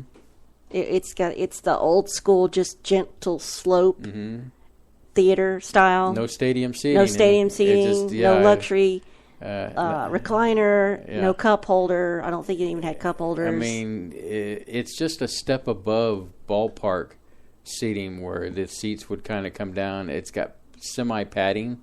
Luckily, you can get matted down over the years. Luckily, if you get a chair that's not got a spring that will... A couple tiles were missing the ceiling. It was big wet spots where there had been some leaks. Water damage. They don't even bother. It's like, it's not worth it. But for what it's worth, I think they do keep it as clean as possible. I mean, it's not like they're just, the roof is going to fall in on us. It's just... I mean, it might. I mean, you look at the like, oh my God, this is a train wreck, But it was a good time. It was affordable, cheap, good time to go. And there was nobody sitting near us for once. Yeah, and I will point out, how I am very when it comes to soda. How if a soda doesn't taste right, I will go off the deep end and start twitching like Well, that's anything. Tourette's. But anyway, as far as their soda, the machine. You're a complicated man. Perfect carbonation. There's a phone call. Really? Okay, we'll put it through. Caller, you're on the air. Who's this? Maybe you can tell me who it is. Is this Sarah? Yes, this is Bev. Hey, Bev. Thank goodness you called, Bev. You could put a stop to his rambling. If I feel like we haven't talked to you in forever, how have you been?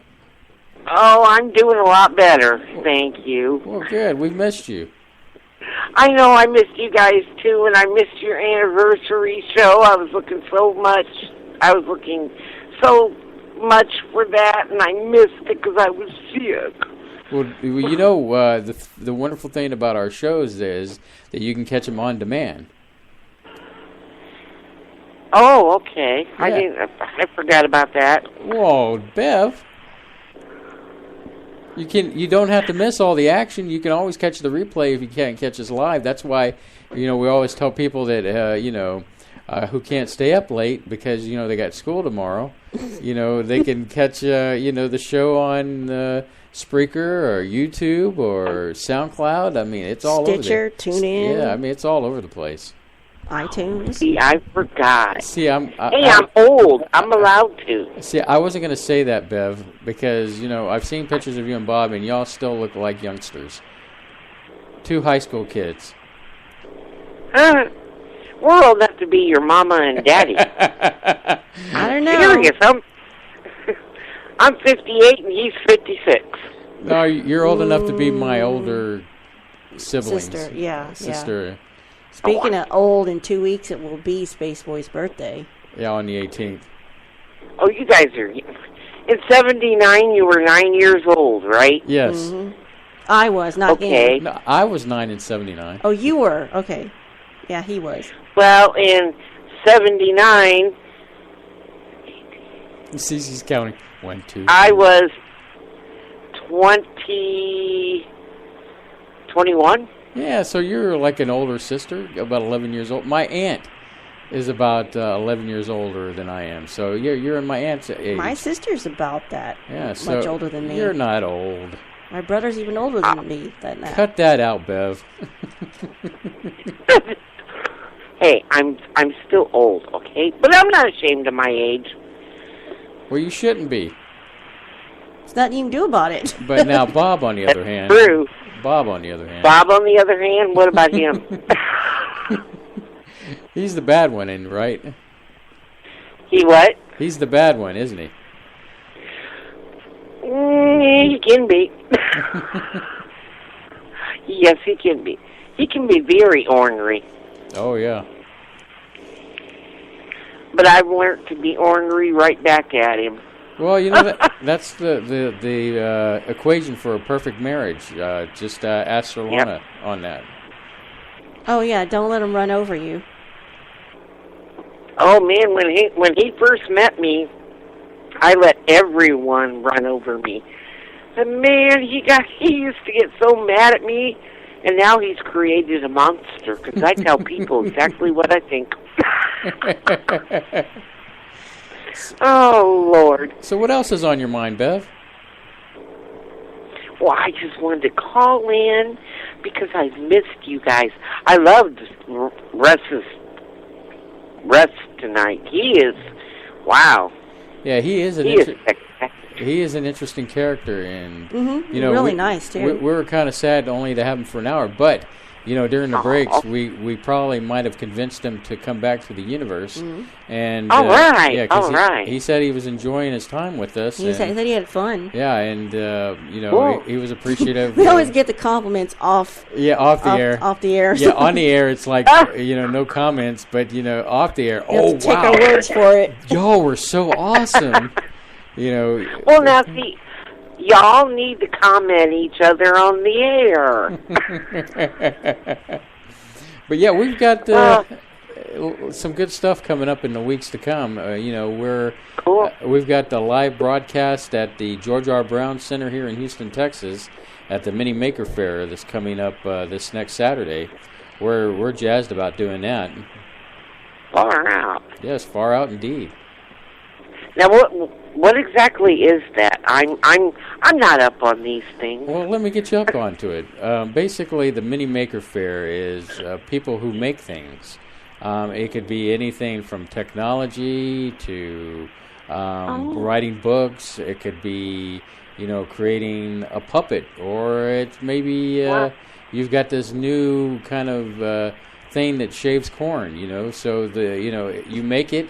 And, you know, you can display it at this place. So, you know, a lot of people think Maker is where, you know, you could see, like, robots and stuff, you know, and they do have some of that. It's a celebration of creativity. You know, it's for people, for artists, cosplay, sci-fi, fantasy, gadget makers, people who have ideas to just share. Too bad we couldn't go. I'd have Bob take some of his paintings. Oh, that would be great to do there. So, but at the very least, even though you can't go, you know, you'll be able to catch some of our video interviews on YouTube, and we're going to attempt to broadcast live, but we're not sure about their internet connection. But that is the plan. We're going to try during the day. Wow. And what's it called now? It's called the Mini Maker Fair. Houston Mini Maker Fair. It's Mini part Maker of. Fair. It's part of global fairs that happen all over, which is part of Make Magazine. I never heard of that. It's famous for DIY projects you can do. Do it yourself. Oh, cool. I like DIY things. And if you actually do go, any of you that are listening, if you go to the website I just posted and you put in Spaceboy for the code when you buy your tickets, you get 50% off the cost. Oh, wow. Cool. Well, like I said, we'll be there with you guys in spirit. Oh, we know you will. Well, Bev, we appreciate you calling the universe. Well, hey, I was just, I have just missed you guys so much. I didn't think I was ever going to get rid of that cold. Oh my gosh, it got bad, and I thought, oh my, I better not be getting pneumonia again. Oh man, yeah, I remember we went through that. That was terrible. Yeah. Oh God. Well, see, that's why I have to be on O2 now all the time because, well, I have COPD, and then in February when I had pneumonia, my left lung was partially collapsed. Oh man. Yeah, I was pretty sick. That is no bueno. No, it wasn't fun. But it's no fun having this stupid tubing to me either. But it keeps me breathing. Well, that's important. Well, we missed you, and we're glad that you're back in the chat with us and so calling in. And it feels like all's right with the world again. Yes, it is. It's right. It's right with me because I have missed talking to you guys. I just love you guys so much. Well, at least we have Bev, if no one else. Yes, at least we have that one listener that loves us to death, and K28 doesn't count. In fact, maybe Bev should win this one-of-a-kind Surlana doodle of K28, and I'll just mail that to her. Oh, well, bless your heart. A doodle, huh? Yeah, I have a doodle of K28. And cool. I can mail that bless out. Your heart. Bless your heart, sweetheart.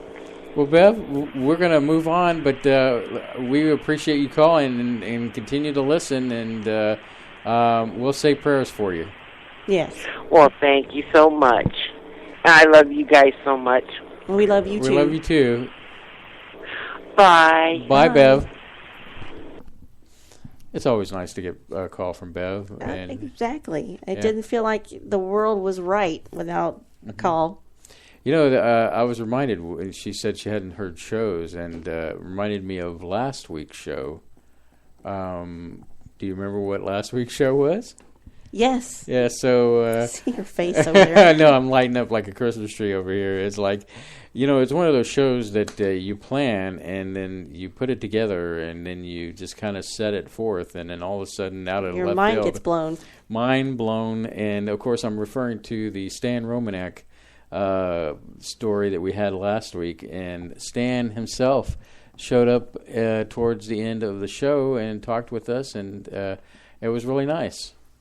You know, and he was really appreciative that we gave him a fair shake, and you know, that's what we do here, is that we, you know, with any guest, we want to give him a fair shake, and you know, so, you know, hopefully we can, at some future point, you know, when things settle down with his situation, you know, maybe get him on the show where he can come on and we can talk about things and cover about, you know, first-hand events where the man himself can talk about it.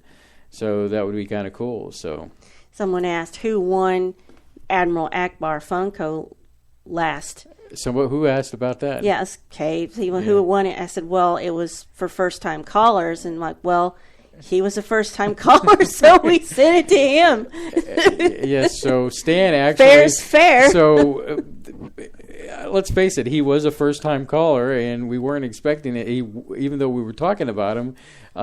He wasn't really a guest, so he did classify. He qualified, and I have been told you can qualify tonight if you're a first-time caller. We'd love to give you this Doctor Strange Funko. Lisa let me know that he got it today, and he was tickled pink, and he was excited, and she's going to send me a picture at some point, and we'll get that posted up somewhere if it's okay too, and.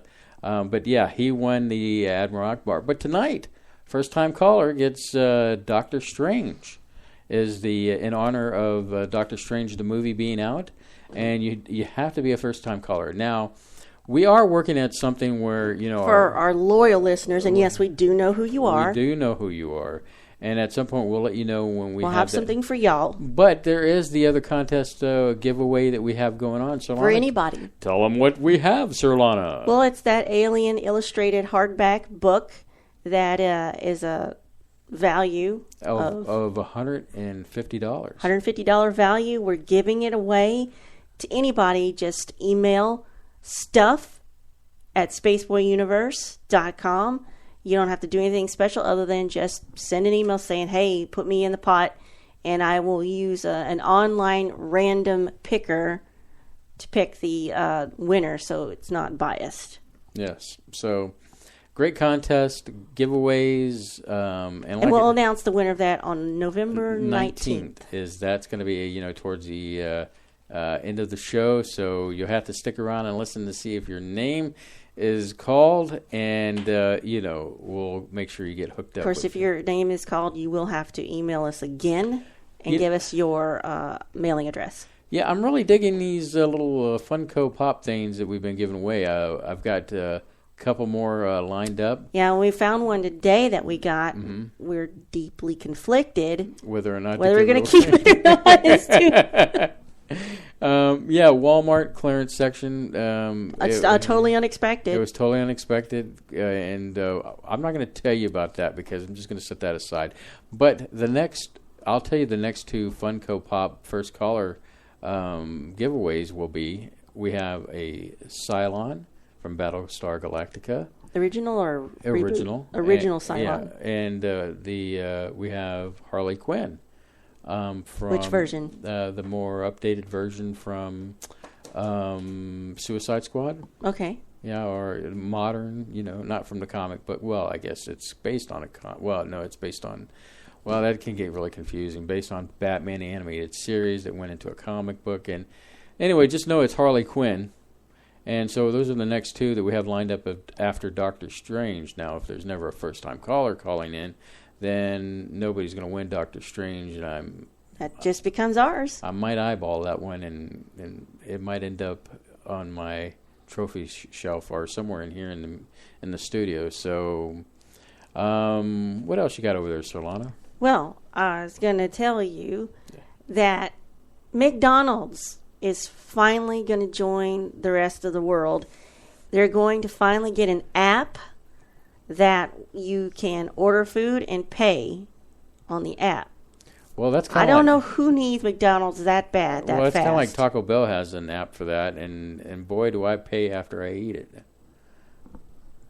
it. She's shaking her head over here. Life decisions. Let's not make poor choices. Tell me what's happening with the Samsung Galaxy. Well, apparently, they had to repossess all these phones because they were exploding because of the batteries, and so Samsung is really not in a good position right now, which is bizarre because we used to be big Samsung buyers of their products. Now I've heard something about one of their washing machine lines are having an issue and messing up. Now I hope that's not some kind of joke. And I just didn't read the full article, but that's what I've heard is Samsung is having an issue with washing machines. So they make appliances too. Yeah, they make all sorts of things. But the kick in the derriere has been these phones. They've lost some serious cheddar over all these repossession of these phones because of the batteries exploding. And I really got a crack up over the fact that one of their solutions that they were trying out was to reset the phone to think that the battery, to at a lower rate so it wouldn't overcharge, to make it think that it was full, like at 80% for your battery. Mm-hmm. I mean, that's hardly an acceptable way to come up with a solution with these phones. So I feel bad because I'm all for a phone that's different than iPhone. Now, I do carry an iPhone, but I've been, just kind of, I don't know. The iPhone is just not what it used to be. Well, the new one coming up, I'm not enthused about. The 7, I don't like what they've done to it. Yeah, the headphone thing just makes me mad. The earbuds, AirPods, whatever. Because if I want to put my headphones in little knots, I think I should have the right to tangle it up and make it all full of knots, but I just don't like the headphones. That's a big thing for me. So I don't know what I'm going to do. I mean, we're coming up on replacing our phones. I don't know if I'm going to replace it with an Android. I'm sure there's a lot of people that would say, yes, do an Android. And, Catalina loves her Galaxy phone. She's saying she likes it. I don't know what I'm going to do. We'll just see how it goes and go from there. And so, So I showed you earlier today, what Alexa is. Isn't that the, don't tell me, the Amazon voice command for... It's that thing you put in your house. It's Alexa, and I guess you talk to it and it talks to Amazon for you. Amazon, yeah. So Alexa, I'm out of underwear. Please order me a 6-pack. You can, just say, something like that, Well, somebody has hacked an old, big mouth Billy Bass. And he's hooked up Alexa to the fish. So now when he talks to Alexa, the fish comes to life and talks as in Alexa's voice, and terror ensues. That is quite disturbing. Yeah, I posted a link in chat. You've got to check that out. It's pretty funny. Let's see what else here. You got some stuff? I got more. It's your turn, though. I know I'm looking at, yeah. So, we were having a discussion. Well, we're almost at the top of the hour. I hate to get into this next discussion. Well, don't get into it then. I can always go ahead and kill the, when I say kill, send out the commercial break now so we can get right back into it. So let's do that. You're listening to Spaceboy Universe on the SBU network. And we'll be right back after this.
You are listening to Spaceboy Universe. Now here are your hosts, Spaceboy and Surlana. And we're back. And so you were looking at something and you said you couldn't believe it's not butter. What's going on? No, this article says, could Facebook actually be good for you? Okay, I'm open to hear what you have to say on this issue. Their studies are saying people who are well-liked on Facebook may also be healthier. Not true.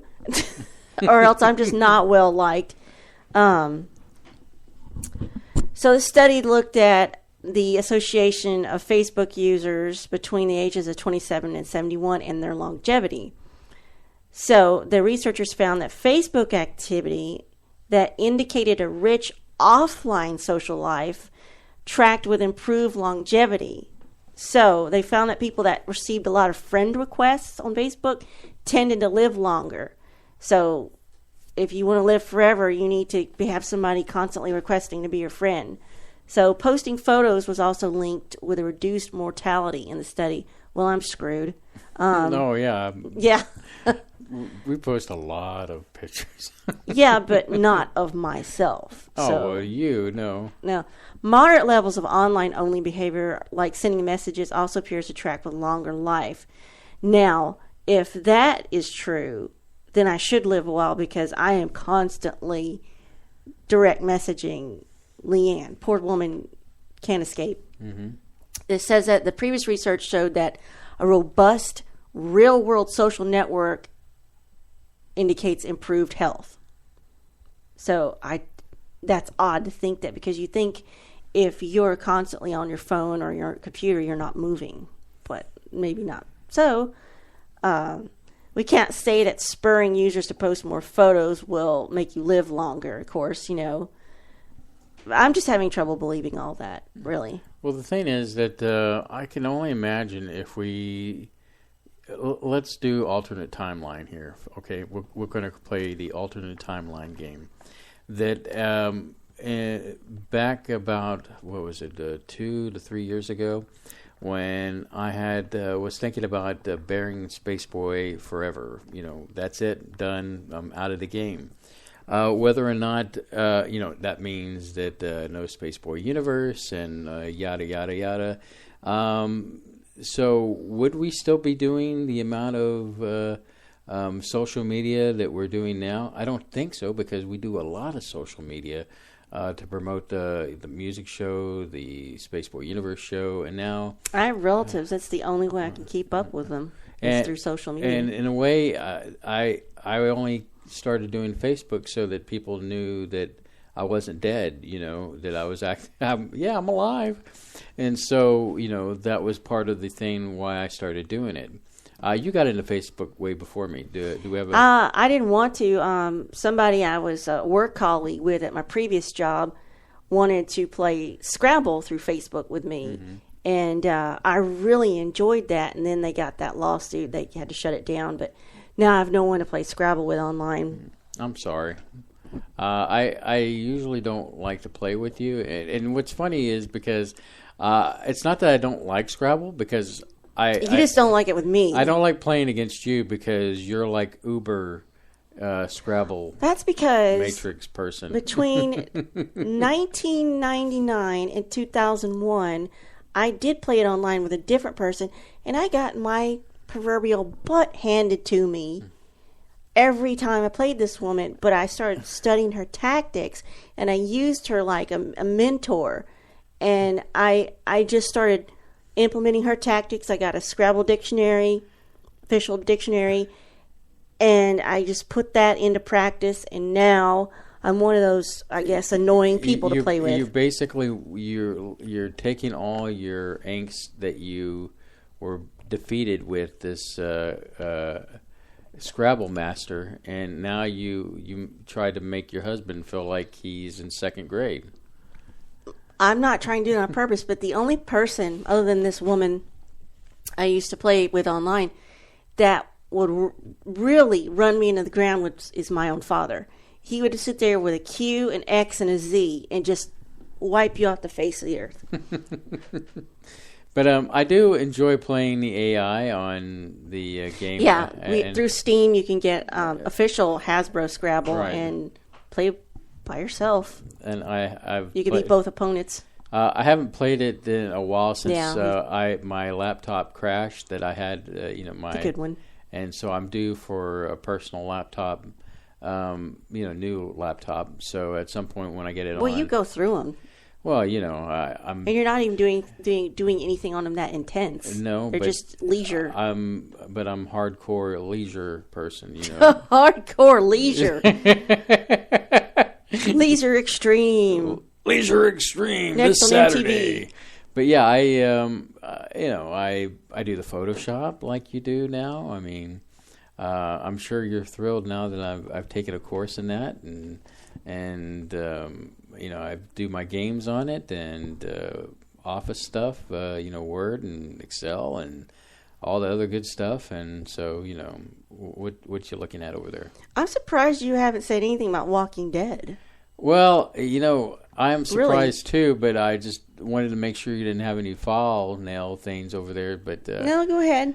I'm sure by now, to find all these articles. By now, everybody know who's dead on Walking Dead after a long, break, and we know that Rick is still alive, and it almost looked like Glenn wasn't going to be the one killed, but he did get killed just like he did in the graphic novel, even with his eye popping out, which was grody. And that's an old school word right there. Mm-hmm. And Abraham got killed, the tall redheaded guy, and I was really surprised he got killed. Yeah, we got a caller. Yeah, we got a caller. Who's this? Caller? Hi there, it's Ty from Edmonton, Alberta, Canada. Hello, Ty. Hey, How are you, sir? I like that you specified where you are. As we didn't know. We're doing good. We're doing good, actually. The four-letter word's gone. Snow? There's no more snow. Oh, okay. No more snow. There's no more snow. We actually got up to 13 Celsius today. Oh, nice. Wow. And 20 degrees yesterday. We're going to pretend like we understand what that means because we don't do metric. Well, 20 degrees Celsius is about room temperature. Yeah. Oh. So, yeah, it's pleasant. We're at room temperature right now, outside. Yeah. About 71. Yeah, so we're having a great November, nice. Weather-wise. Nice. I also wanted to find out, what was the email address for the contest for the book? Yeah, you want to take it? It's stuff at spaceboyuniverse.com, and I am typing it in the chat. STUFF at spaceboyuniverse.com. Okay. Yeah, and there's, I guess the picture's somewhere out there, and... Yeah, that's on my Twitter. I'll retweet that at some point here. It's also on the Spaceboy Universe Facebook, and I think I put it in Friends of Spaceboy Universe as well. Mm-hmm. Okay, great, because I kind of missed it when I was typing away on my computer. Yeah. You guys were talking about theaters. The last movie I went to see was Ted. I don't know if you ever see that movie. Yeah, I've seen it. Surlana is not much on Seth MacFarlane. I'm not a fan of that man. No. It was hilarious, though. I'm with you. Ty. Yeah. And just yesterday, we got to see Star Trek Beyond. And how did you enjoy that? I mean, that's a dumb question. That's a stupid question. Yeah, that's a stupid question. That's a stupid question. You know that reference? Deep Space Nine, the augments. Not really, though, because it was kind of controversial about a few things in the movie. But I found that it was very excellent. And, the effects were just amazing. The story was just right. I think it felt like a Star Trek story. It felt like somebody knew what Star Trek was about. Of course, Simon Pegg, he's already a fan, so he spearheaded it. I liked the way Spock and McCoy were, and like their classic counterparts. And then you had two punches in the guts, one near the end and then one in the credits, and it was just good, though. And just to kind of answer or say, I guess, talk about the controversy. We never knew Sulu's life outside of what we saw on screen. I mean, and so it could very mean that in the universe, that the original Prime universe, that he was gay in the first place, and that doesn't detract anything from Sulu. I mean, it's a great character, and I guess from Surlana and my point of view, it's like, okay, great, whatever. Still love Sulu, Oh my, So no boy wasn't that Sulu. Yeah, but the point is that it's like, come on, we never got to see. It never showed Sulu like having a wife in the original series, and and the way they did it, I thought they did it tastefully. I mean, it wasn't like okay, that's how Sulu's gay, so now we find out, and he has a daughter that got adopted, and so or could have been adopted, or I don't know how that worked out. But it was great, I think, to see some backstory that we didn't. I don't think it ruined anything. Is what I'm trying to say, and I'm cool with it. Yeah, I agree. I really like the uniforms. The uniforms were really well done. Mm-hmm. I think a lot of people were looking for the uniforms. Yeah, it's too bad they had to. Spoiler alert! If anybody hasn't seen it, cover your ears. It's too bad they had to blow up the ship.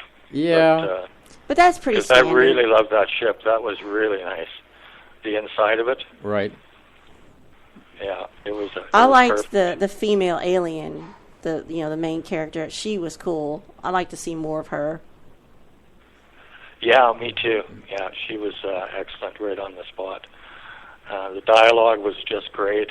Everybody had something to do. There was no waiting around kind of thing and that sort of thing. And I love that they had a motorcycle and a classical music, which was Beastie Boys, and that was another controversy, was the music. And, right. And I'm thinking, well, they used the music to defeat the enemy, so it was a character in the movie. Right. And I thought that was a cool concept. Yeah. And then I thought it was nice to bring it back around, because in the first movie, you have young Kirk stealing that car, playing Sabotage, and it just kind of like brought it full circle. So, yeah, I thought that was cool. Very much. And I didn't get a chance to wish you guys a happy anniversary. Oh, well, thank you, Ty. Appreciate that. Oh, yeah. Yeah. It was just like a normal day for us. Yeah, it was like... nothing special. Hey, should we get up? Yeah, let's get up. That kind of thing. Yeah. You've seen me for 10 years now. Nothing's really changed, has it? Yeah, and I still want to punch you in the face. I just want to punch you in the face. Our anniversary is coming up on the 10th. Oh, really? This month? It'll be 25 years. So. Wow. It feels like 25 years. Well, it feels longer. Well, that's just 10 years of wedded compressed time. Yeah, but then there was an extra year and a half or two. Or 2 years, because we met, and then a year later we got engaged, and then a year later we got married. It's October 2004 is when we met, and it's been nonstop since then. Yeah. Well, I like the fact that you guys got married in a Star Trek convention. That's just great. Well, if nothing else, we can always top most people's wedding stories. Like, yeah, we had doves and 50,000 guests, and like, we had a Klingon. Shut up. Yeah, we didn't have anybody. All we had was a Klingon and a Picard look-alike for our wedding. And the wedding coordinator dude. Yeah. But that was cool. We kept it basic, Didn't invite nobody, just us. Did you get lots of snaps? Yeah, we did, and it was on a traditional disposable camera. Those digitals weren't. We just didn't have anything with us, and I don't know where that went. Well, I don't think that a lot of the pictures came out that good, and it's all right. We've got memories. Yeah, we have one picture that we took on the bridge, professionally done, and it has to be hidden because Surlana hates for anybody to see our pictures. And I'm going to apologize for everybody out there listening. Apparently, our dog Tick Fu is being vocal right now, way off in the background. He's upset because he's a pug. He's upset because he can't reach his own butt to scratch it. He's got an itchy butt, so and he's not configured to where he can deal with it. Oh, that's true. How's the weather down there? It's been pleasant, Finally, we were getting some overcast, but which is nice to block the sun out. It was awesome Friday. It was completely overcast, deep blue sky because it was almost turning gray, and it was a little breeze. And most people would hate that because it seems like gloom and doom, but I thought that was gorgeous. And And there's a sort of an in joke in my family, and my friend Leanne knows about it, called It's Almost Pearson Picnic Weather, because my dad had this thing like he'd wait for the coldest day of the year, then drag us out to the middle of nowhere, and where maybe there was a picnic table, and he'd make us go have a picnic. I think he did that one year. Country road, middle of nowhere, freezing cold, next to a dumpster, because he thought it was funny. Oh, no. Well, I'm hoping on the 14th it's going to be clear skies here, because that's when we have a supermoon. Yes, the supermoon. I forgot all about that. Biggest moon in 70 years. So it should be spectacular. There's been a lot of moon events. There's been the blood moon, supermoons, eclipse, solar there was even eclipse. A black moon, I think, too, wasn't there? I think it was a blue moon. Yeah, the moon's been really showing out lately, like it wants attention. Yeah, in fact, the other day, Surlana came around the corner in the hallway, and she thought she saw the supermoon, and it was just me picking up some trash off the floor. 10 years of that. Oh, my goodness. I do want to see that supermoon. Is it the night of the 14th? I believe so, yeah. Gosh, somebody remind me of that. I'd like to see it. Well, there's two of them coming up. There's one on the 14th and one on the 18th. Same month? So we get two super. Yeah, same month, yeah. There's going to be a supermoon on your birthday. Mm-hmm. So, yeah. You'll have to get a camera and get some pictures. Sounds like a plan. You've been. Of course, we live in the city, but we're not too far to make a jump to the outer limits. Katie? Oh well, the moon shines in the city too. You know. Yeah. If it's not, trees and whatnot get in the way. We can usually get a good shot of the moon in the sky because of where our. Because it hits your eye like a big pizza pie. See, I guess it only turns. It's fair for you, although I think my joke was funnier. Oh, we'll let them be the judge of that.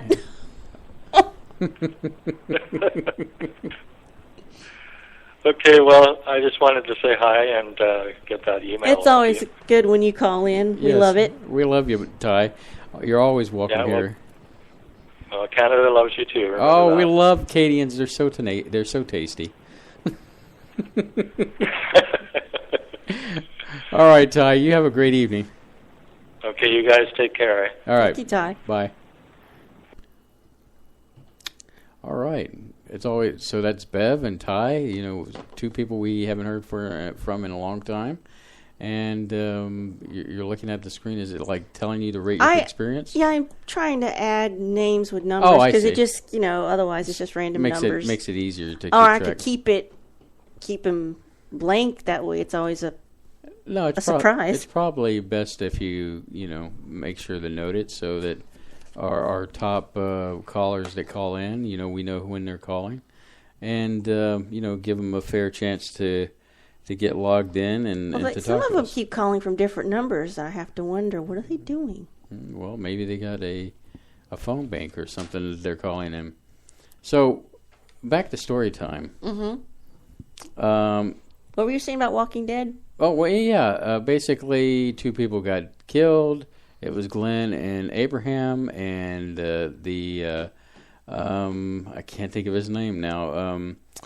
He's the one with the bat, Lucille, and it'll come to me in a minute. But this character is going to be on for a while, and they've just been introducing new, a lot of stuff from the graphic novel. This is a really kind of a cool time for Walking Dead as far as villains and different parties going up against each other, and so it's pretty good. I'm behind an episode because lately I've been like with my TV watching with like Walking Dead or The Flash. I've been kind of like let them build up and then knock them out a couple at a time, and it's probably partly because I'm so used to binge watching. It's hard for me to watch a show and like, okay, when's the next one? I got to wait 7 days for the next one to come on. So, yeah, I've been kind of letting them build up in those new shows. So that's where I'm at right now. Did you know I don't know if this is true, they're going to do it, but there's some rumors about a Starship Troopers remake or reboot. Yeah, reboot. I don't know how to feel about that. I mean, on one end, I would have to see the reboot, you know. I mean, I enjoyed the movie, the original movie, and I enjoyed it also when we went to go see it at Rift Tracks. And that was fun. Oh, nothing is ever going to top that experience. And unfortunately, you can't buy that live. A lot of their live shows, you can go back and buy them on digital downloads or DVD, but that one they don't have the rights to redistribute it. But that was priceless. That was so funny. I wonder if, and you'd probably be the authority on this, is that if they have, you know, the MP3 track or what is it? They do have an MP3 track for Starship Troopers if you own the movie. Right. I don't know if their riff is similar to what the live show was, because the live show, when they were showing Starship Troopers, there is some nudity. And so when the nudity came on the screen, they had a guy dressed as a gorilla run out and distract people with balloons. That was funny. But yeah, I'm not one of those, when it comes to Starship Troopers, I could go either way. You know, hey, they make the movie. If it looks good, I'll probably look at it and go see it. And if it's not, well, then we'll wait until it's on video so I can give it a proper, talking over, you know, so go from there. Okay.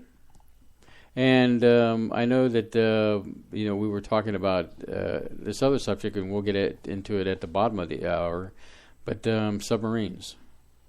You like submarines. I do like submarines. I don't know why you like submarine movies so much. We'll talk about that after the next break, or final break of the evening. What else do we got going on here? She's giving me the finger. I don't know if we can get into anything. You said. Well, we got about 5 minutes. Well, try to go to fringe news because that's one of our topics. Right. So I read that, I don't know if this is part of the WikiLeaks thing, that Edgar Mitchell, former astronaut Edgar Mitchell, at some point sent an email to Podesta saying he wanted to talk to Obama ASAP about alien life and zero-point energy because it exists. Mm-hmm. Well, you know, WikiLeaks has been very interesting. WikiLeaks? I said Wiki. WikiLeaks. WikiLeaks. Yeah, okay, anyway. So that's like, what did I say about the music? You've already forgotten about the dubstep, didn't you? Dubstep? Okay. So, it's interesting what some of these emails have come out in regards to the UFO community in Podesta. And, but, I mean, I'm not surprised about Mitchell trying to push for disclosure. It's gone. Do you think it's because he saw or experienced something? I think they all saw something, and each one of them has had a different, approach to disclosing what's out there. And as Mitchell knowing that his years were entering his twilight years, that is. That he was ready to, this is what really happened, and since I'm going to be passing on into the universe, there's not much you could do to me. Now, I'm trying to think of who else. Was it not Buzz? Maybe it was Buzz. Can we take a call? 'Cause there's a call. I guess so. Let's take a call. Caller, you're on the air. Hi, this is Dino. I had to call in because the Edgar Mitchell story, I wanted to tell you something. Okay. Go ahead and tell us, Dino. Hi, Surlana. Hi, Dino. What, I don't get a hello? I acknowledged you. Hello. Well, I mean, it just felt like you were putting more jam on that piece of toast.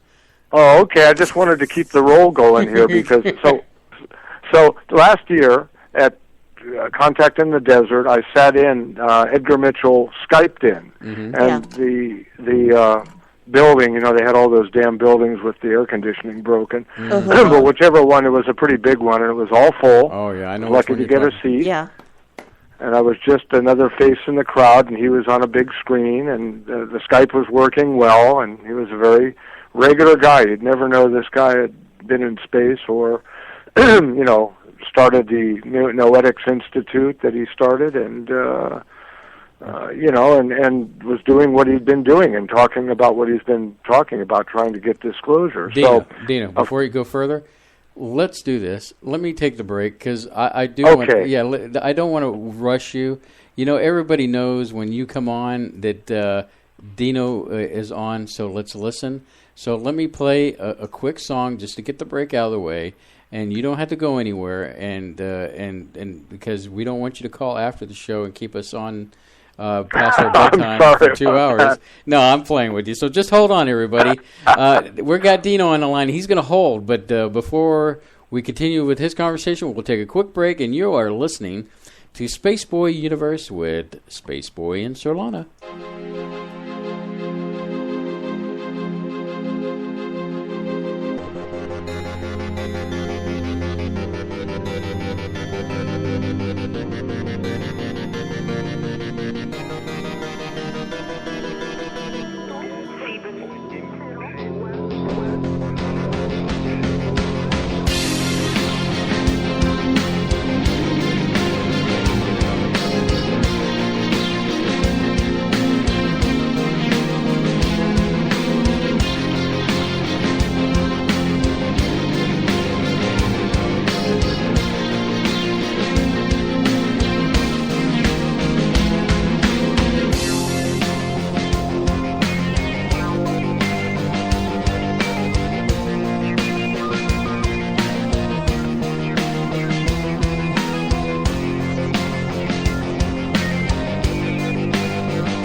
You are listening to Spaceboy Universe. Now here are your hosts, Spaceboy and Surlana. We've been talking to Dino, and he is always a great cat to get on the show, and we didn't feel it was right to have him just like have 2 minutes to go blow and run out of here. So, Dino, we're back. And you were talking about... You've got time to talk now. Insights with Edgar Mitchell and his experience in disclosure. Exactly. Thank you. Just that I was at the Contact in the Desert and was in the audience. It was a full house, hot day, but at the end of, talking, and he pretty much talked about things, and I think I'm trying to remember if someone... A moderator might have been asking him a couple of things, but he let Edgar go, and he was sitting at his desk, looked like in his study in his house in Nevada, which I didn't know at the time, but a lot of people know now. He was actually raised in Roswell, New Mexico. Isn't that ironic? And then he became an astronaut. But he was mentioning, he was very low-key. And before I asked the guy, they finally passed a wireless mic around, and I was, me, I was able to get up there and ask an intelligent question. And but before he did that, he mentioned that he was raised in Roswell, New Mexico, and that he went to high school there. And he said, anybody that was from there, that was a local, because they were, if they were afraid of outsiders after the way they all claimed that they had been treated in 1947. Right. They were threatened by not just military, but by, this is established fact. Many people, what's the other guy's name, Don Schmidt, did follow-up interviews with people that were still surviving. Even little kids were threatened. Yeah, I was about to say, nobody was immune. Everybody got it. Mm-hmm. Yeah, isn't that horrible that, a little 8-year-old kid, we're going to kill your family if you ever talk to anybody about this. At any rate, he didn't go into too much detail, but Edgar did say that anybody that was from there, that would talk to you would tell you that, of course something happened. Yes, it was a craft from, as far as anybody knew, another planet, because it was, yes, the military was very concerned about putting a lid on it right away, and then it leaked out. There's the news article in the local newspaper that is, to this day, you can see it's not faked. It says flying saucer recovered by military, and then the next day they took it all back. So at any rate, what I asked him at this conference, it was about an hour and a half. He was there, very generous, very calm speaker. I don't see the guy as a con man. He was the sixth guy to walk on the moon. But I asked him because I wanted more, I was all excited about going to that desert community, and I got to meet several of these people who write books and lecture, and you got to see them one-on-one, so I started asking him stuff. Daniel Sheehan's another story. But, so I got the mic, and I said, Dr. Mitchell, because he was a PhD, he was no dummy, I said, now, I understand that you probably have taken certain security oaths, having been in NASA and all. And he goes, yes, I have. And I said, well, what I want to ask you is, I said, would you ever, there are things that would you ever, perhaps, I didn't want to say die. He died a few months later, but I wanted to get more out of him. And I said, would you be willing ever to release information, it's been many years now, something to that effect. My question was involved with, is there something you haven't told us that you're being kept from being told because of your security clearance? And, he didn't get excited or anything. He said, yes, I have had certain security oaths, and no, I will never break my vow for them. He was a very loyal guy. Mm-hmm. But it kind of disappointed me. But I guess it's because he was in Roswell, he was on a Skype, he knew, I don't know if it was his family, he lived with his family. That's what people say. Well, even, I said, well, after he died, couldn't he have left? I wanted to ask him if I had more time, but couldn't you have leave something in a safe or something that after you're gone so people can confirm things that are only rumors? But, I still wonder if he did that. Hmm. But would he even wouldn't he, let me get my thoughts here. Would he even have told you in the sense that maybe he would have protected that anyway so that it wouldn't have gotten out to, mess with, the government would have messed with his family? Well, see, that's what other people have told me. I mean, they have said, well, of course, he was sworn to an oath, but after he dies, he doesn't want his family to be hassled. Right. But I don't see how. I mean, yeah, maybe he got a pension. It probably did from NASA, but I think he had this Noetics Institute of Noetic Sciences. It was started in Sausalito, California. I don't know where they're located now. I think they're still in the Bay Area. But, that showed that after he'd been in space, he had an interest in exploring things that were outside of the establishment box. And it just seems to me that these emails that he was sending, and we always never know what's real, but I think they were real. And Podesta has mentioned things. Mm-hmm. Is there another agenda, or is it simply that these guys know something and they'd like to let more of it out? Because I don't care what you say, even though various polls I've read have said, well, more than half of U.S. population believes there are other civilizations, blah, blah, blah, blah, blah. It still can be a tricky subject, and it can still, by some, be considered fringe. And I don't know if Hillary Clinton, she gave herself an out, even if she thinks something's going on. Oh, if it's national security. So I don't know. I don't know. But I wonder whether somewhere, somehow, since he had spent all the time since he came back from the moon hinting. I mean, look at the astronauts that have told us or have hinted. Gordon Cooper talked about things that he'd seen and that his ground crew saw before he ever went to space. The UFO that landed on the tarmac when he was a test pilot. The really cool guy, the hip, kind of groovy astronaut, was who died of cancer. Was what's his name now? Remind me of him. He had curly, longish hair after he came back. He was a PhD too. Oh, Carter. It'll come to me. But he was another astronaut who was out there, and he was saying, yeah, there are other things out there, and we saw UFOs, and maybe they silenced him with the disease, So Gordon Cooper, Mitchell, and then there were a couple other guys that have hinted that they saw things. Right. Well, Dino, it said in this article I'm reading about Mitchell, it said Mitchell has sent a second email to Podesta where he said, nonviolent EITs from the contiguous universe are helping us bring 0-point energy to Earth, and they will not tolerate any forms of military violence on Earth or in space. So he pretty much came out and said there are aliens, they have technology, they bring it to us, and they don't want it in the wrong hands.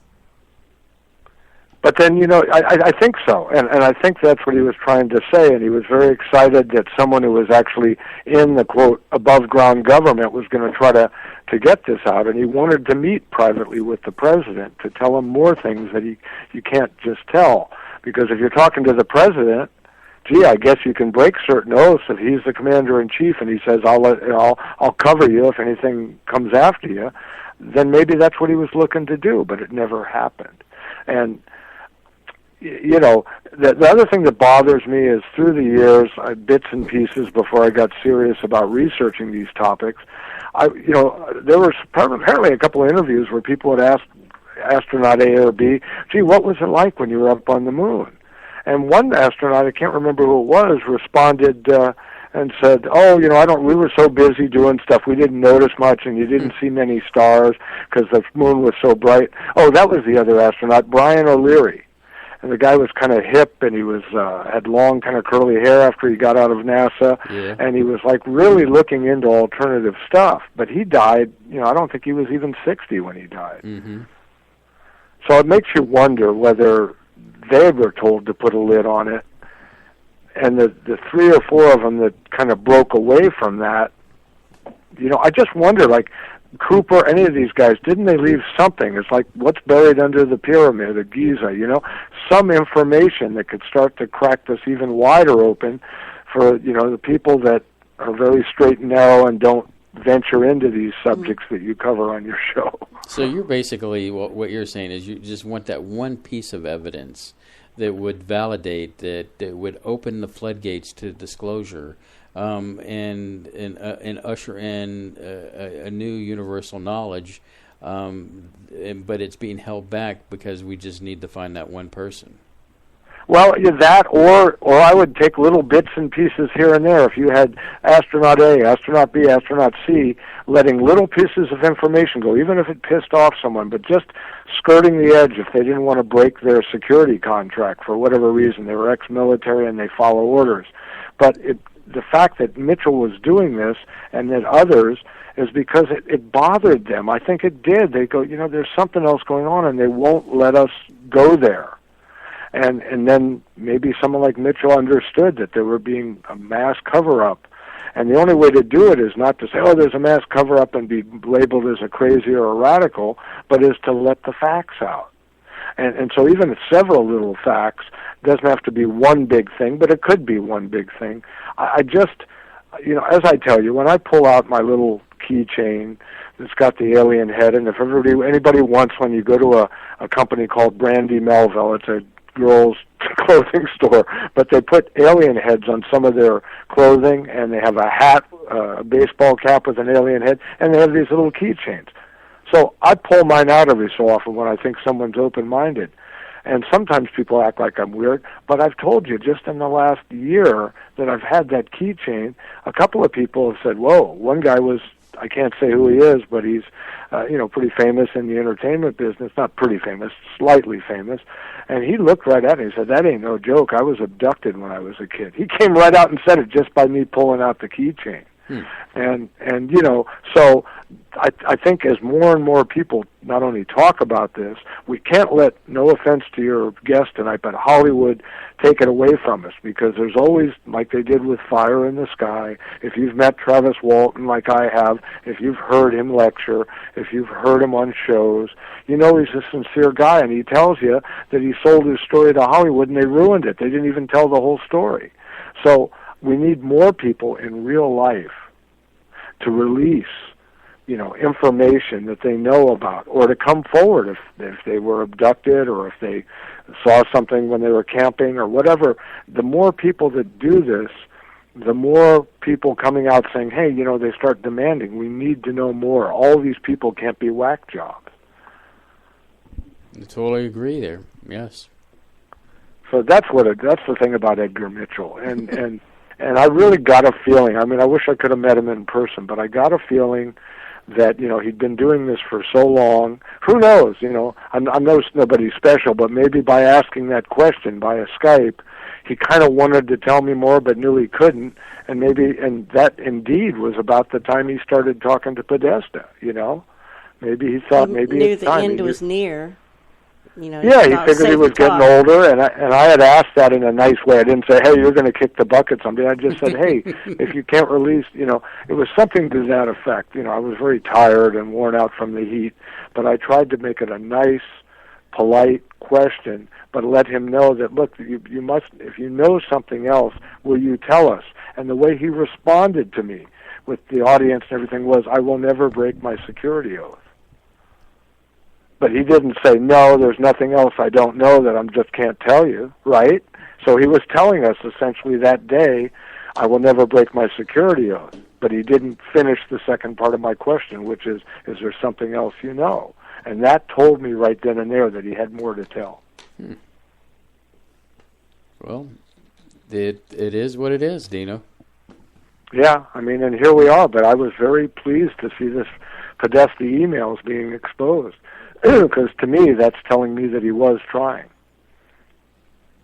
That's what he's telling me. It'll be interesting to see when all these emails are finally released and where we stand on things of disclosure and, because it's, dealing with Podesta, and so, the mythos has been that he's been entrenched in the cover-up and behind the scenes, so... maybe we'll finally get to see the wizard behind the curtain, so to speak. Yeah, so to speak. And Surlana, as a woman, with your intuition, you've seen Edgar Mitchell. You might have seen lectures on YouTube. What are your feelings about the guy? I've seen bits and pieces. I've not really heard him speak about it. I've been listening more lately to Linda Moulton Howe. Yeah, and her, something else too. And one of the things she recently had I guess a whistleblower come out from the military about his sighting of a massive triangle alien over missile igloos where there was 2 missiles and the rest of them were empty. And his, not only he saw it, but he called someone in to come see it. And then the, I guess the people in charge of the base quickly came and they got a hold of the situation, and they took these 2 guys to another part of the base, and they basically broke them down mentally to where they admitted that all they saw was heat lightning. And it's just so, I don't know what the time frame of this, but it seems like our military definitely is very good at wanting to keep the secret. That's a very good point, Surlana. And in fact, if people, our people believe it, but if people are saying, oh, how can you brainwash someone? How can you keep someone from telling the truth? There are several psychologists who have come out now who, will tell you, that there are ways. The Manchurian Candidate was a real thing. There are ways, and there are experiments that were done during the Korean War on both sides, but that continue to today with electronic enhancement, and that is simply that there are ways to break down, when you have a person in captivity, there are ways, even if they're not in captivity, if they're a volunteer for an experiment, if you can get them and do sensory deprivation and break down their personality, and it can be done with heat, cold, lack of food, lack of water, you can break a mind, because we're only a mind-body biological entity. And you can manipulate the parameters around a person so that you can get even strong-willed people to break down, and then once they're breaking down, you can build them up with hypnosis and things that are not magic. These are psychological principles. Mm-hmm. Unethical, no doubt, but there are definitely some unethical people in every field who work behind the curtain.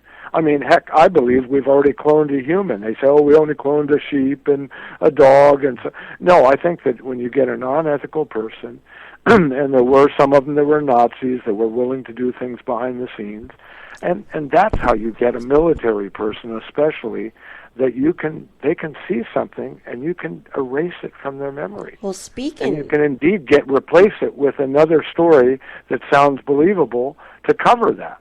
Well, speaking of Nazis, that's another thing I heard her talk about with someone else. Then this kind of blew my mind. I don't know if I believe it or not, but I had never connected these two ever.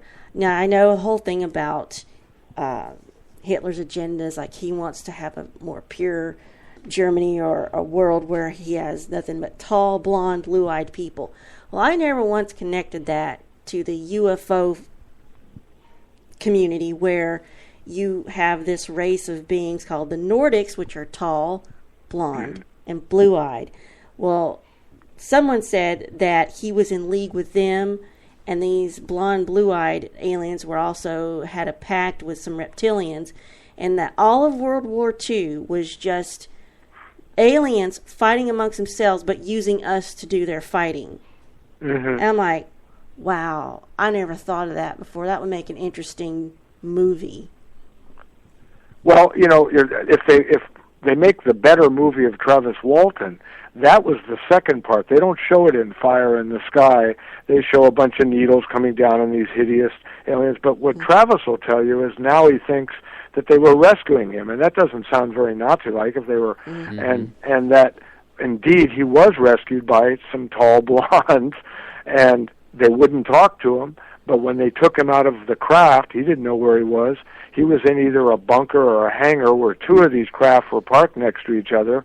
He was brought out of there, and they had some kind of a base, whether it was underground. He said he didn't know. There were lights coming from above. He didn't know if it was natural light or what. And then, of course, they put a mask over him and knocked him out, and he woke up, on the road to his town.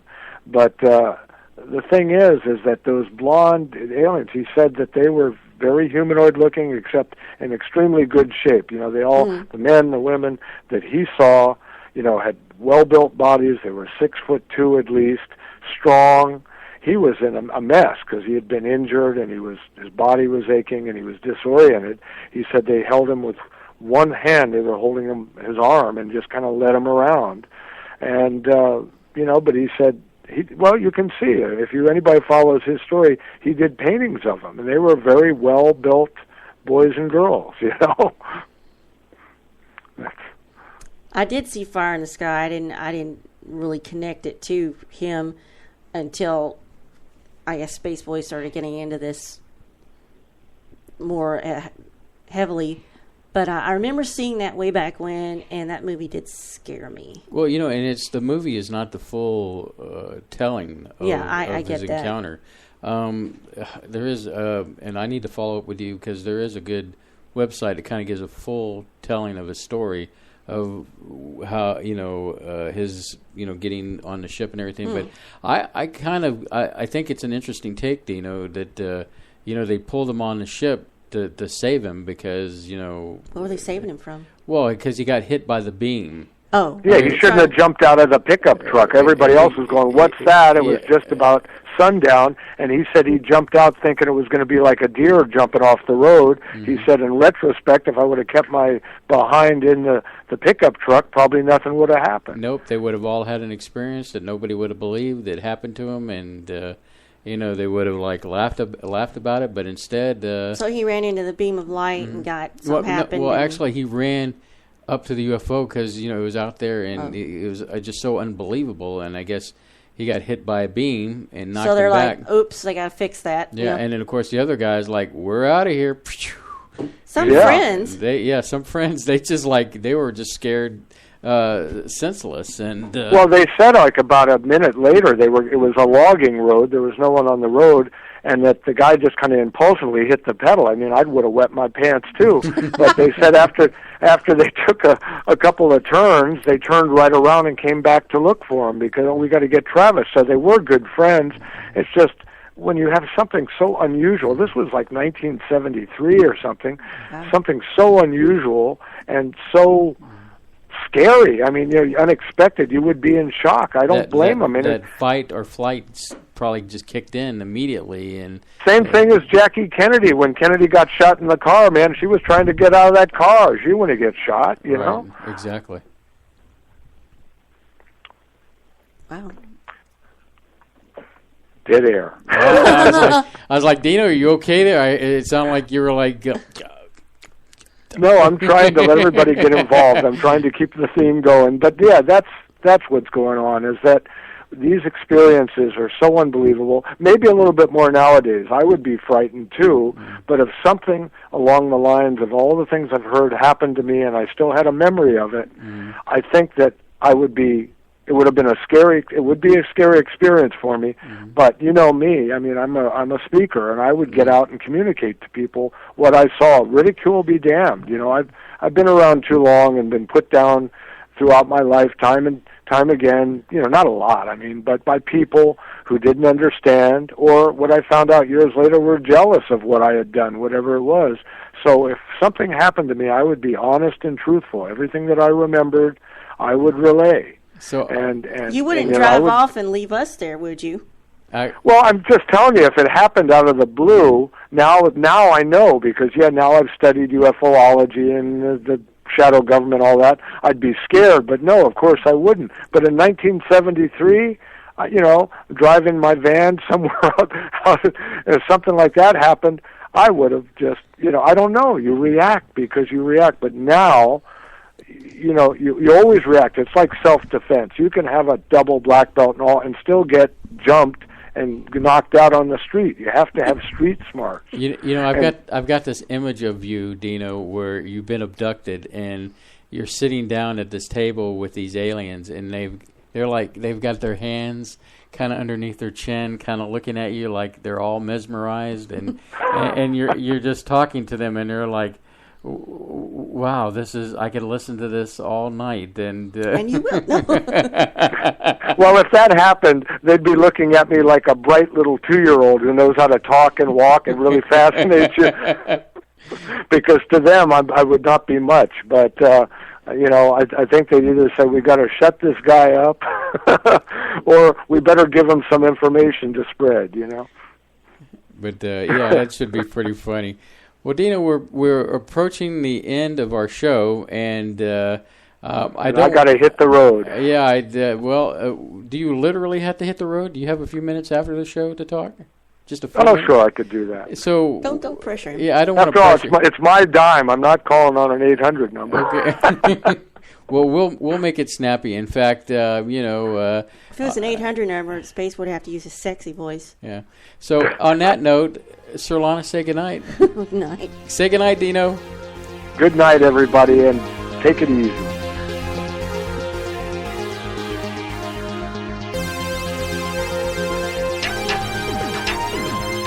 Spaceboy Universe is hosted by Spaceboy and Surlana. Executive producer is Surlana. Social media producer is Dennis Koch. Associate producer is Lee Ann Cordes. Music production is Spaceboy of SpaceboyMusic.com. Special thanks goes out to Lee Ann K, K28, Mark S, and Bob N. This has been a Spaceboy Universe production. Support the universe by exploring Spaceboy Universe with Spaceboy and Surlana. Sweet dreams, Space Cadets.